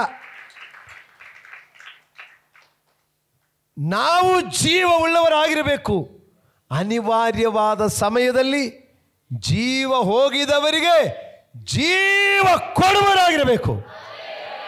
ಅದು ನಮ್ಮ ಜೀವದಿಂದ ಜೀವ ಕೊಡಲಿಕ್ಕಾಗಲ್ಲ, ಯೇಸು ಕ್ರಿಸ್ತನ ಜೀವದಿಂದ ಜೀವ ಕೊಡೋದು. ಕಾರಣ ನಾನೇ ಜೀವವು ಅಂತ ಹೇಳಿದ್ದಾರೆ. ನಾನೇ ಜೀವವೆಂದು ಹೇಳಿದ ಯೇಸು ನಮ್ಮಲ್ಲಿ ಇದ್ದುಕೊಂಡು ಜೀವ ಇಲ್ಲದವರಿಗೆ ಜೀವ ಕೊಡಬೇಕು. ದೇವರು ಮನುಷ್ಯನ ಸೃಷ್ಟಿ ಮಾಡಿ ಮಣ್ಣಿನಿಂದ ಗೊಂಬೆ ಮಾಡಿ ಅವನನ್ನೇನದ ಜೀವ ಶ್ವಾಸವನ್ನು ಊದಿದರು. ಯೋಹಾನ 21ನೇ ಅಧ್ಯಾಯದಲ್ಲಿ ಪುನರುದ್ಧಾನ ಹೊಂದಿದ ಯೇಸು ಭಯಪಟ್ಟ ಶಿಷ್ಯರುಗಳಿಗೆ ಅವರ ಮೇಲೆ ಊದಿ ನೀವು ಪವಿತ್ರಾತ್ಮ ವರವನ್ನು ಹೊಂದಿರಿ ಎಂದು ಹೇಳಿದರು. ನಮ್ಮಲ್ಲಿ ಇರುವ ಜೀವ ಮತ್ತೊಬ್ಬರಿಗೆ ಜೀವ ಕೊಡೋದಾಗಿರಲಿ. ಹಾಲೆಲೂಯಾ, ದೇವರಿಗೆ ಸ್ತೋತ್ರವಾಗಲಿ. ನಾನು ಮುಗಿಸ್ತೇನೆ ನೋಡಿ. ಅದರಿಂದ ಕರ್ತನ ಮೇಜೆಯಲ್ಲಿ ಪಾಲುಗೊಳ್ಳುವಾಗ ಯಾವುದೋ ಒಂದು ಚಿಕ್ಕದು ತುಂಡು ಪೀಸು ರೊಟ್ಟಿ, ಯಾವುದೋ ಒಂದು ಸ್ವಲ್ಪ ದ್ರಾಕ್ಷಾರಸ ಅಂದ ಆ ವಸ್ತುವಲ್ಲ, ಆ ವಸ್ತುವಿನ ಹಿಂದೆ ಇರುವಂಥ ರಹಸ್ಯ ಏನು ಅಂತ ತಿಳಿದು ನೀ ಪಾಲುಗೊಳ್ಳುವಾಗ ಅದು ನಿಮಗೆ ಜೀವ ಕೊಡುವುದು. ನಿಮಗೆ ಮಾತ್ರವಲ್ಲ, ನಿಮ್ಮ ಮೂಲಕ ಮತ್ತೊಬ್ಬರಿಗೆ ಜೀವ ಕೊಡುವುದು. ಈ ಬಲ ನನಗೆ ಬೇಕು ಎಂದು ಕೇಳು, ಈ ಶಕ್ತಿ ನನಗೆ ಬೇಕು ಎಂದು ಕೇಳು. ಯೇಸುವಿನ ಜೀವ ಮತ್ತೊಬ್ಬರಿಗೆ ಜೀವ ಕೊಡಲಿಕ್ಕೆ ಸಾಧ್ಯ ಆಗುತ್ತೆ. ಆದರೆ ಶರೀರದಲ್ಲಿ ಮಸಲು ಇದ್ದಿದ್ರೆ ಬಿದ್ದೋಗಿದ ಒಂದು ಮನುಷ್ಯನ ಎತ್ಕೊಂಡು ಹೋಗಲಿಕ್ಕೆ ಸಾಧ್ಯ ಆಗುತ್ತೆ. ಶರೀರಕ್ಕೆ ಮಸಲಿದ್ದರೆ ಬಿದ್ದೋದ ಒಬ್ಬ ಮನುಷ್ಯನ ಎತ್ಕೊಂಡು ಹೋಗ್ಲಿಕ್ಕಾಗತ್ತೆ. ಆದರೆ ಆತ್ಮದಲ್ಲಿ ಜೀವ ಇರುವೊಬ್ಬರಿಗೆ ಸತ್ತವರನ್ನು ಬದುಕಿಸಲಿಕ್ಕೆ ಸಾಧ್ಯ. ಯುವರ್ ಚಾಯ್ಸ್, ನೀವು ಆಯ್ಕೆ ಮಾಡಿಕೊಳ್ಳಿ. ಪಾಸ್ಟರ್, ನಾನು ಎತ್ಕೊಂಡು ಹೋಗೋರಾಗಿರ್ತೀನಿ, ಜೀವ ಕೊಡೋಕ್ಕೆ ಯಾರಾದರೂ ಇರಲಿ ಅಂತ ಹೇಳಿದ್ರೆ ಓಕೆ, ನಿಮ್ಮ ಇಷ್ಟ. ಆದರೆ ನಾನು ಯಾರಾದರೂ ಎತ್ಕೊಂಡು ಬರಲಿ, ನಾನು ಜೀವ ಕೊಡಲಿಕ್ಕಿದ್ದೀನಿ ಅಂತ ಹೇಳಿದ್ರೆ ಹಂಗಿರೋರು ಆ ಥರ. ಅಂದರೆ ಯೇಸುವಿನ ಮಾಂಸ, ಯೇಸುವಿನ ರಕ್ತ ಒಳಗಡೆ ಜೀವ ಕೊಡುವಂಥದ್ದಾಗಿರುತ್ತದೆ. ಅದು ನಿರ್ಜೀವವಾದ ಶರೀರಕ್ಕೆ ಜೀವ ಕೊಡುತ್ತದೆ, ನಿರ್ಜೀವವಾದ ಆತ್ಮಕ್ಕೆ ಜೀವ ಕೊಡುತ್ತದೆ. ಅವರು ಕ್ರಿಸ್ತನ ಮೂಲಕ ಅವರು ಜೀವಿಸ್ತಾರೆ. ನನ್ನನ್ನು ತಿನ್ನುವವರು ನನ್ನ ಮೂಲಕ ಜೀವಿಸ್ತಾರೆ. 40 ದಿವಸ ಮೋಸೆ ಉಪವಾಸ ಇರುವಾಗಲೂ ದೇವರ ಮಹಿಮೆಯಿಂದ ಜೀವಿಸಿದ್ದಾರೆ. ಯೇಸು 40 ದಿವಸ ಉಪವಾಸ ಇದ್ದಿದೆ, ಏನು ತಿನ್ನಲಿಲ್ಲ. ಆದರೆ ಸೈತಾನ್ ಹೇಳ್ತಾ ಏನು ತಿಂದಿಲ್ಲಲ್ಲ, ಅದಕ್ಕೆ ಕಲ್ಲನ್ನು ರೊಟ್ಟಿಯಾಗಿ ಮಾಡಿಕೊಂಡು ತಿಂದು ಬಿಡು ಅಂತ ಹೇಳ್ತಾರೆ. ಕಲ್ಲು ರೊಟ್ಟಿಯಾಗಿ ಮಾಡಿ ತಿಂದು ಬಿಟ್ರೆ ಸರಿಯಾಗಿ ಬರ್ತದ? ಹೊಟ್ಟೆಯಲ್ಲಿ ಕಲ್ಲು ರೊಟ್ಟಿ ಥರ ಇದ್ದರೂ ಕೂಡ ಆಮೇಲೆ ಕಲ್ಲು ತಾನೆ, ಮತ್ತೆ ಕಲ್ಲು ಕಿಡ್ನಿಯಲ್ಲೆಲ್ಲ ಬಾಧೆ ಬರಲ್ವಾ? ಆದರೆ ದೇವರು ಹೇಳ್ತಾರೆ, ಮನುಷ್ಯನ ರೊಟ್ಟಿ ತಿಂದು ಮಾತ್ರ ಅಲ್ಲ ಬದುಕೋದು, ದೇವರ ವಾಕ್ಯದಿಂದ ಬದುಕುತ್ತಾ ಇದ್ದಾರೆ. 1 ಕೊರಿಂಥ್ಯ 10ನೇ ಅಧ್ಯಾಯ 1 to 12 ತನಕ ಓದಿಕೊಳ್ಳಿ. ಸಹೋದರರೇ, ಮುಂದಿನ ಸಂಗತಿಯಲ್ಲಿ ನೀವು ಲಕ್ಷ್ಯವಿಡಬೇಕೆಂದು ನಾನು ಅಪೇಕ್ಷಿಸುತ್ತೇನೆ. ಅದೇನೆಂದರೆ, ನಮ್ಮ ಪಿತೃಗಳೆಲ್ಲರೂ ಮೇಘದ ನೆರಳಿನಲ್ಲಿದ್ದರು, ಅವರೆಲ್ಲರೂ ಸಮುದ್ರವನ್ನು ದಾಟಿ ಹೋದರು. ಅವರೆಲ್ಲರೂ ಮೋಶೆಯ ಶಿಷ್ಯರಾಗುವುದಕ್ಕಾಗಿ ಮೇಘದಲ್ಲಿಯೂ ಸಮುದ್ರದಲ್ಲಿಯೂ ದೀಕ್ಷಾಸ್ನಾನವನ್ನು ಹೊಂದಿದರು. ಅವರೆಲ್ಲರೂ ದೈವಿಕವಾದ ಒಂದೇ ಆಹಾರವನ್ನು ತಿಂದರು. ಅವರೆಲ್ಲರೂ ದೈವಿಕವಾದ ಒಂದೇ ನೀರನ್ನು ಕುಡಿದರು. ಹೇಗೆಂದರೆ, ಅವರ ಹಿಂದೆ ಹೋಗುತ್ತಿದ್ದ ದೈವಿಕವಾದ ಬಂಡೆಯೊಳಗಿಂದ ಬಂದ ನೀರನ್ನು ಕುಡಿಯುತ್ತಿದ್ದರು. ಆ ಬಂಡೆ ಕ್ರಿಸ್ತನೇ. ಆದರೂ ಅವರೊಳಗೆ ಬಹುಮಂದಿಯ ವಿಷಯದಲ್ಲಿ ದೇವರು ಸಂತೋಷಿಸಲಿಲ್ಲ. ಅವರು ಅಡವಿಯಲ್ಲಿ ಸಂಹರಿಸಲ್ಪಟ್ಟರೆಂದು ಬರೆದಿದೆಯಷ್ಟೇ. ಅವರು ಕೆಟ್ಟ ವಿಷಯಗಳನ್ನು ಆಶಿಸದಂತೆ ನಾವು ಆಶಿಸುವವರಾಗಬಾರದೆಂಬುದಕ್ಕಾಗಿ ಈ ಸಂಗತಿಗಳು ನಮಗೆ ನಿದರ್ಶನವಾಗಿದೆ. ಅವರಲ್ಲಿ ಕೆಲವರು ವಿಗ್ರಹಾರಾಧಕರಾಗಿದ್ದರು. ಜನರು ಉಣ್ಣುವುದಕ್ಕೂ ಕುಡಿಯುವುದಕ್ಕೂ ಕೂತುಕೊಂಡರು, ಕುಣಿದಾಡುವುದಕ್ಕೆ ಎದ್ದರು ಎಂದು ಬರೆದದೆಯಲ್ಲ. ನೀವು ವಿಗ್ರಹಾರಾಧಕರಾಗಬೇಡಿರಿ. ಅವರಲ್ಲಿ ಕೆಲವರು ಜಾರತ್ವ ಮಾಡಿ ಒಂದೇ ದಿನದಲ್ಲಿ 23,000 ಮಂದಿ ಸತ್ತರು. ನಾವು ಜಾರತ್ವ ಮಾಡದೇ ಇರೋಣ. ಅವರಲ್ಲಿ ಕೆಲವರು ಕರ್ತನನ್ನು ಪರೀಕ್ಷಿಸಿ ಸರ್ಪಗಳಿಂದ ನಾಶವಾದರು. ನಾವು ಪರೀಕ್ಷಿಸದೇ ಇರೋಣ. ಇದಲ್ಲದೆ ಅವರಲ್ಲಿ ಕೆಲವರು ಗುಣುಗುಟ್ಟಿ ಸಂಹಾರಕನ ಕೈಯಿಂದ ನಾಶವಾದರು. ನೀವು ಗುಣುಗುಟ್ಟಬೇಡಿರಿ. ಅವರಿಗೆ ಸಂಭವಿಸಿದ ಈ ಸಂಗತಿಗಳು ನಿದರ್ಶನ ರೂಪವಾಗಿವೆ ಮತ್ತು ಯುಗಾಂತ್ಯಕ್ಕೆ ಬಂದಿರುವವರಾದ ನಮಗೆ ಬುದ್ಧಿವಾದಗಳಾಗಿ ಬರೆದವೆ. ಆದ ಕಾರಣ ನಿಂತಿದ್ದೇನೆಂದು ನೆನೆಸುವವನು ಬೀಳದಂತೆ ಎಚ್ಚರಿಕೆಯಾಗಿರಲಿ. ಮನುಷ್ಯನು ಸಹಿಸಬಹುದಾದ ಶೋಧನೆ ಹೊರತು ಬೇರೆ ಯಾವುದೂ ನಿಮಗೆ ಸಂಭವಿಸಲಿಲ್ಲ. ದೇವರು ನಂಬಿಗಸ್ತನು. ನಿಮ್ಮ ಶಕ್ತಿಯನ್ನು ಮೀರುವ ಶೋಧನೆಯನ್ನು ನಿಮಗೆ ಬರಗೊಡಿಸದೆ ನೀವು ಅದನ್ನು ಸಹಿಸುವುದಕ್ಕೆ ಶಕ್ತರಾಗುವಂತೆ ಶೋಧನೆಯಾಗುತ್ತಲೇ ತಪ್ಪಿಸಿಕೊಳ್ಳುವ ಮಾರ್ಗವನ್ನು ಸಿದ್ಧ ಮಾಡುವನು. Praise God. 2 ವಾಕ್ಯ ಮತ್ತೆ ನಾನು ಓದುತ್ತೇನೆ. 5ನೇ ವಾಕ್ಯ, ಆದರೂ ಅವರೊಳಗೆ ಬಹುಮಂದಿಯ ವಿಷಯದಲ್ಲಿ ದೇವರು ಸಂತೋಷ ಪಡಲಿಲ್ಲ. 11ನೇ ವಾಕ್ಯ, ಅವರಿಗೆ ಸಂಭವಿಸಿದ ಈ ಸಂಗತಿಗಳು ನಿದರ್ಶನ ರೂಪವಾಗಿದೆ ಮತ್ತು ಯುಗಾಂತ್ಯಕ್ಕೆ ಬಂದಿರುವವರಾದ ನಮಗೆ ಬುದ್ಧಿವಾದಗಳಾಗಿ ಬರೆದದೆ. ಹಾಲೆಲೂಯಾ, ದೇವರಿಗೆ ಸ್ತೋತ್ರವಾಗಲಿ. ಇಸ್ರಾಯೇಲ್ ಮಕ್ಕಳು ಐಗುಪ್ತದಿಂದ ಹೊರಡುವಾಗ ಅವರೆಲ್ಲರೂ ಮೇಘದಲ್ಲಿಯೂ ಸಮುದ್ರದಲ್ಲಿಯೂ ದೀಕ್ಷಾ ಸ್ನಾನ ಮಾಡಿದರು. ಅವರೆಲ್ಲರೂ, ಅದು ದೀಕ್ಷಾ ಸ್ನಾನಕ್ಕೆ ಗುರುತು.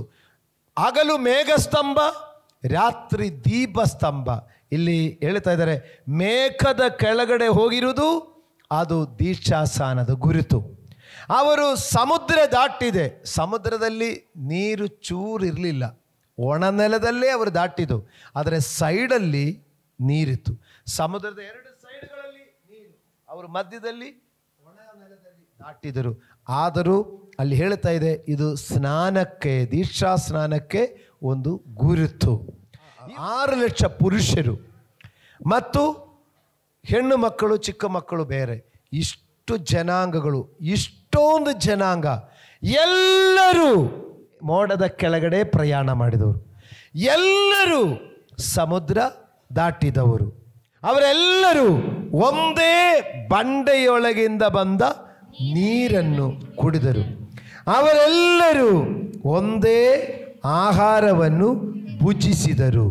ಹಾಲೆಲೂಯಾ. ಒಂದೇ ಬಂಡೆಯಿಂದ ನೀರು, ಅದು ಹೇಳಿದೆಯಲ್ಲ, ಮೋಶೆ ಕೋಪಗೊಂದು ಅಪ್ಪಣೆ ಕೊಡಿ ಅಂತ ಹೇಳಿದೆ, ಹೊಡೆದ ಒಂದೇ ಬಂಡೆಯಿಂದ ಬಂದ ನೀರು ಎಲ್ಲರೂ ಕುಡಿದಿರುವುದು.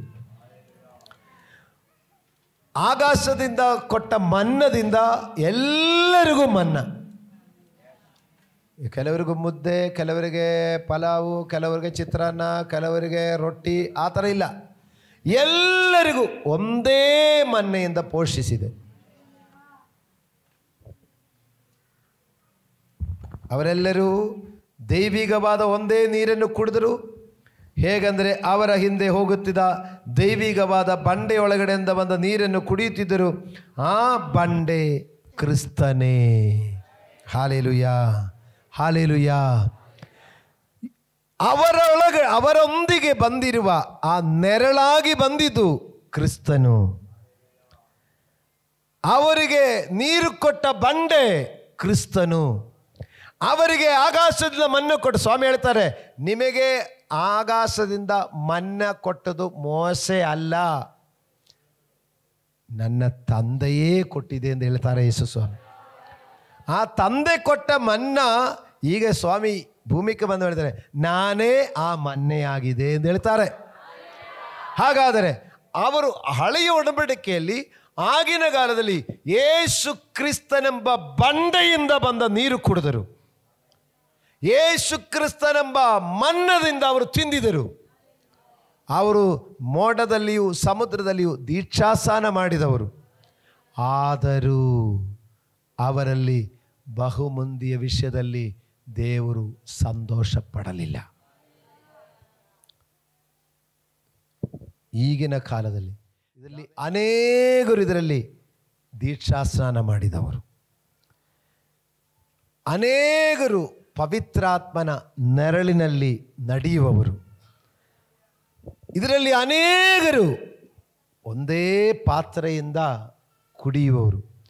ಅಲ್ಲಿ ಒಡೆಯಲ್ಪಟ್ಟ ಬಂಡೆ ಇಲ್ಲಿ ಯೇಸು ಕ್ರಿಸ್ತನ ಎದೆಗೆ ಈಟಿಯಿಂದ ಚುಚ್ಚುವಾಗ ಆ ಈಟಿಯಿಂದ ರಕ್ತವು ನೀರು ಹರಿದು ಬಂದಿದೆ. ಒಡೆಯಲ್ಪಟ್ಟ ಬಂಡೆ ಯೇಸು. ಆ ಮನ್ನ ಯೇಸು ಸ್ವಾಮಿ ಹೇಳ್ತಾರೆ, ನಾನೇ ಜೀವ ಕೊಡುವ ರೊಟ್ಟಿ. ಆ ಒಂದೇ ರೊಟ್ಟಿಯಿಂದ ಎಲ್ಲರೂ ಪಾಲುಗೊಂಡಿದ್ದರು. ಆದರೂ ಬಹುಮಂದಿಯಲ್ಲಿ ಸಂತೋಷಪಟ್ಟಿಲ್ಲ. ದೀಕ್ಷಾಸ್ನಾನ ಮಾಡಿದೆ, ರೊಟ್ಟಿಯಲ್ಲಿ ಪಾಲುಗೊಂಡಿದೆ, ಬಂಡೆಯಿಂದ ಬಂದ ನೀರು ಯೇಸು ಕ್ರಿಸ್ತನಿಂದ ಹೊರಟಿರುವ ರಕ್ತದಲ್ಲಿ ಪಾಲುಗೊಂಡಿದೆ. ಆದರೂ ಎಲ್ಲರಲ್ಲಿಯೂ ದೇವರು ಸಂತೋಷಪಟ್ಟಿಲ್ಲ. ಯಾಕೆಂದರೆ ಕೆಲ ಕಾರಣ ಕೆಳಗಡೆ ಹೇಳ್ತಾ ಇದೆ. ಒಂದು, ಅವರು ಕೆಟ್ಟ ವಿಷಯಗಳು ಆಸೆ ಪಟ್ಟಿದ್ರು. ಒಂದು, ಕೆಟ್ಟ ವಿಷಯ ಆಸೆ ಪಟ್ಟಿದ್ರು. 2, ವಿಗ್ರಹಾರಾಧಕರಾದರು. 3, ಜಾರತ್ವ ಮಾಡಿದರು. 4, ದೇವರನ್ನು ಪರೀಕ್ಷಿಸಿದರು. 5, ಗುಣುಗುಟ್ಟಿದರು. ಈ 5 ಕಾರಣಗಳಿಂದ ದೇವರು ಹೇಳ್ತಾರೆ, ಅವರಲ್ಲಿ ದೇವರು ಇಷ್ಟಪಟ್ಟಿಲ್ಲ. ದಯವಿಟ್ಟು ಗಮನಿಸಿ, ಮಕ್ಕಳೆಲ್ಲ ಗಮನಿಸಿ. ದೇಶಾಸನ ಮಾಡಿದರು, ರೊಟ್ಟಿಯಲ್ಲಿ ತಿಂದಿದ್ದರು, ಆ ರಕ್ತದಲ್ಲಿ ಪಾಲುಗೊಂಡಿದ್ದರು. ನಾನು ಓಕೆ, ಇನ್ನು ಕರ್ತನು ಬಂದರೆ ಸಾಕು, ನಾನು ಎಸ್ಕೇಪ್ ಒಂದು.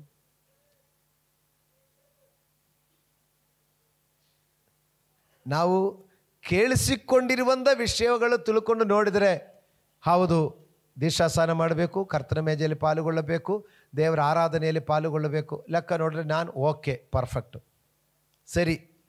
ಆದರೆ ದೇಶಾಸನ ಮಾಡಿದರೂ ಸಾಲದು, ರಕ್ತದಲ್ಲಿ ಪಾಲುಗೊಂಡಿದ್ರೂ ಸಾಲದು, ರೊಟ್ಟಿಯಲ್ಲಿ ಪಾಲುಗೊಂಡಿದ್ರೂ ಸಾಲದು, ಮತ್ತು ನಮ್ಮ ನಡವಳಿಕೆ ನೋಡುತ್ತಾರೆ. ಯಾರಾದರೂ ದಯವಿಟ್ಟು ತಪ್ಪಾಗಿ ಅರ್ಥ ಮಾಡಿಕೊಂಡಿದ್ದರೆ, ಏನಂದ ದೇಶಾಸನ ಮಾಡಿ ಕರ್ತನ ಮೇಜೆ ಪಾಲುಗೊಂಡ ಮೇಲೆ ಹೆಂಗೆ ಬೇಕಾದರೂ ಬದುಕ್ಬೋದು, ಯಾಕಂದರೆ ಲಿಸ್ಟಲ್ಲಿ ಹೆಸರು ಬಂದಾಯಿತು, ಜೀವಪಾತ್ರೆ ಪಟ್ಟಿಯಲ್ಲಿ ಹೆಸರು ಬಂದಾಯಿತು, ಇನ್ನು ಹೇಗಾದರೂ ಬದುಕ್ಬೋದು, ಲಿಸ್ಟಲ್ಲಿ ಹೆಸರು ಬರುವ ತನಕ ಹೆಂಗೆಂಗೋ ಇರುವ ಕಷ್ಟ, ಬಂದ ಮೇಲೇನಿಲ್ಲ ಅಂತ ತಿಳ್ಕೊಳ್ಬೇಡ್ರಿ. ಇದು ನಮಗೆ ನಿದರ್ಶನವಾಗಿಟ್ಟಿದೆ, ಮುಂದಿನ ಯುಗದಲ್ಲಿರುವ ನಮಗಾಗಿ ಬರೆದಿದೆ. ಅದರಿಂದ ಕೆಟ್ಟ ವಿಷಯಗಳ ಆಸೆ ಪಡಬಾರದು ಮಕ್ಕಳೇ, ಕೆಟ್ಟ ವಿಷಯಗಳ ಆಸೆ ಪಡಬಾರ್ದು. ಯಾವುದು ಒಳ್ಳೆಯದು ಯಾವುದು ಕೆಟ್ಟದು ಅಂತ ವಚನಗಳಿಲ್ಲ ನಾವು ಕೇಳಿಸ್ಕೊಳ್ತಾ ಇದೆ. ಭಾನುವಾರ ಒಟ್ಟಕ್ಕೆ ಮನೆಯಿಂದ ಹೊರಡುವುದು, ಆಮೇಲೆ ಅಪ್ಪ ಅಮ್ಮನು ಮಕ್ಕಳು ಹಿಂದೆ ಇರ್ತಾರೆ ಎಂದು ನೋಡೋದು, ಆ ಮಕ್ಕಳು ಬಂದು ಪಿಕ್ಚರ್ ಟಾಕೀಸಲ್ಲಿರೋದು, ಅಪ್ಪ ಅಮ್ಮ ಚರ್ಚಲ್ಲಿರೋದು.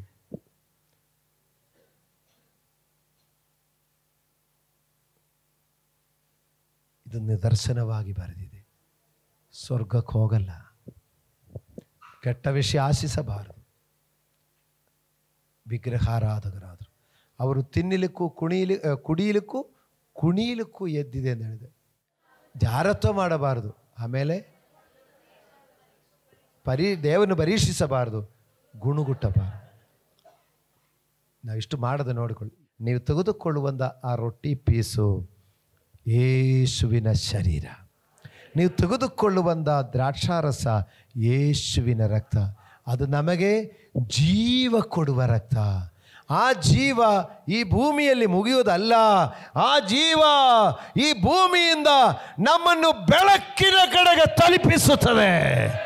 ಆ ಜೀವವೇ ಸ್ವರ್ಗಕ್ಕೆ ಗುರುತಿಡಿಯಲಿಕ್ಕಿರುವುದು. ಹಲ್ಲೆಲೂಯಾ. ಆ ಯೇಸುವಿನ ಜೀವ ಇರುವುದನ್ನು ಆತ್ಮನ ಮೇಲೆ ಸೈತಾನು ಪಕ್ಕಕ್ಕೆ ಬರಲ್ಲ. ಇದು ನಮಗೆ ಸಂಬಂಧಪಟ್ಟದಲ್ಲ, ಅದು ಅವ್ರದ್ದು, ಈ ವಸ್ತು ನಮ್ದಲ್ಲ, ಇದು ಅವ್ರದ್ದು ಅಂತ ಸೈತಾನ್ ಬಿಟ್ಟು ಕೊಡುತ್ತಾರೆ. ಆದರೆ ಸೈತಾನನಿಗೆ ಸಂಬಂಧಪಟ್ಟದು ನಮ್ಮಲ್ಲಿದ್ದರೆ ಅವನು ಹೇಳ್ತಾನೆ, ಈ ವಸ್ತು ನಂದು ನೋಡಿ, ನನ್ನ ಗುರುತಿದರಲ್ಲಿ ಇದೆ ಎಂದು ಎಳಕೊಂಡು ಹೋಗುತ್ತಾನೆ. ಒಂದು ನಿಮಿಷ ನಾವು ಪ್ರಾರ್ಥಿಸೋಣ, ಎದ್ದು ನಿಂತುಕೊಳ್ಳೋಣ. ನಾವು ಮನಪೂರ್ವಕವಾಗಿ ದೇವರಿಗೆ ಒಪ್ಪಿಸಿಕೊಡೋಣ. ದೇವರೇ, ನಾನು ತೆಗೆದುಕೊಳ್ಳಲಿಕ್ಕಿರುವಂಥ ರೊಟ್ಟಿ ನಿನ್ನ ಜೀವ ಕೊಡುವ ರೊಟ್ಟಿ ಆಗಬೇಕಪ್ಪ. ನಾನು ತೆಗೆದುಕೊಳ್ಳಲಿಕ್ಕಿರುವಂಥ ದ್ರಾಕ್ಷಾರಸ ಬರೀ ಒಂದು ಜ್ಯೂಸ್ ಆಗಿರಬಾರದು, ಅದು ನಿನ್ನ ಜೀವ ಕೊಡುವ ರಕ್ತವಾಗಿರಬೇಕು ಸ್ವಾಮಿ. ನನ್ನ ಮಾಂಸವನ್ನು ತಿಂದು ನನ್ನ ರಕ್ತವನ್ನು ಕುಡಿಯೋರೊಳಗಡೆ ಜೀವ ಇದೆ ಎಂದು ಹೇಳಿದೆಯಲ್ಲ. ಹೌದಪ್ಪ, ನನಗೆ ಜೀವ ಬೇಕು. ನನ್ನ ಶರೀರದಲ್ಲಿ ದೇವರೇ ಬಲ ಕಮ್ಮಿಯಾಗಿದ್ದರು, ನನ್ನ ಶರೀರದಲ್ಲಿ ಪುಷ್ಟಿ ಕಡಿಮೆಯಾಗಿದ್ದರು, ನನ್ನ ಶರೀರದಲ್ಲಿ ಯೇಸುವಿನ ಜೀವ ಬೇಕು. ಇವತ್ತಿನ ರೊಟ್ಟಿ ನಿಮಗೆ ಬರೀ ಒಂದು ರೊಟ್ಟಿ ಪೀಸ್ ಆಗಿ ಮಾತ್ರ ಉಳಿದಿರಬಾರದು. ಇದು ನಿಮಗೆ ಜೀವ ಕೊಡುವುದಾಗಿರಬೇಕು. ಇದು ನಿಮ್ಮ ನಿರ್ಜೀವವಾದ ಕೋಶಗಳಲ್ಲಿ ಅದು ಜೀವ ಕೊಡಬೇಕು. ನಿಮ್ಮ ಕ್ಯಾನ್ಸರ್ ಗಡ್ಡೆಗಳನ್ನು ಅದು ಕರಗಿಸಿ ಆ ಕ್ಯಾನ್ಸರ್ ಗಡ್ಡೆಗಳಲ್ಲಿ ಅದು ಜೀವ ಕೊಡುವುದಾಗಿರಬೇಕು. ನಿಮ್ಮ ಶುಗರಿನ ರಕ್ತದಲ್ಲಿರುವ ಆ ಶುಗರ್ ಕಂಟೆಂಟ್ಗಳನ್ನು ನಾರ್ಮಲ್ ಮಾಡಿ ಅದಕ್ಕೆ ಜೀವ ಕೊಡುವುದಾಗಬೇಕು. ಹೇಳು, ನಿಮಗೆ ಏನೇನು ಬಾಧೆ ಇದೆ ಹೇಳು.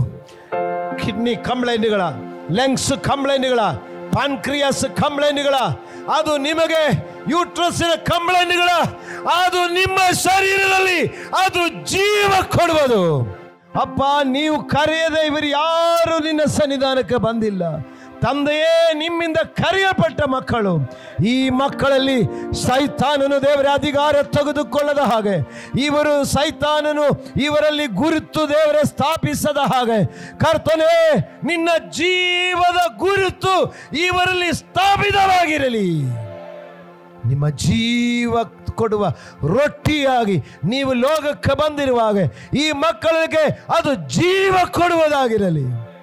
ಇವರನ್ನು ವಂಚಿಸಿ ಇವರನ್ನು ನಷ್ಟಪಡಿಸಲಿಕ್ಕೆ ಸೈತಾನನು ದೇವರೇ ಕುತಂತ್ರಗಳು ಕುಯುಕ್ತಿಗಳು ಮಾಡಿಕೊಂಡು ಬರುವಾಗ ಅದನ್ನು ತಿಳಿದುಕೊಳ್ಳುವಂಥ ದೈವಿಕ ಜ್ಞಾನ ಉಂಟಾಗಲಿ. ನಾನು ಸೈತಾನನಿಗೆ ನಾನು ವಿಧೇಯನಾಗಿ ಬಿಟ್ಟು ಕೊಡಬಾರದು, ದುರಾತ್ಮನ ದುರಾಲೋಚನೆಗೆ ನಾನು ಬಿಟ್ಟು ಕೊಡಬಾರದು ಎಂಬ ಆ ದೈವಿಕ ಆಲೋಚನೆ ಉಂಟಾಗಲಿ.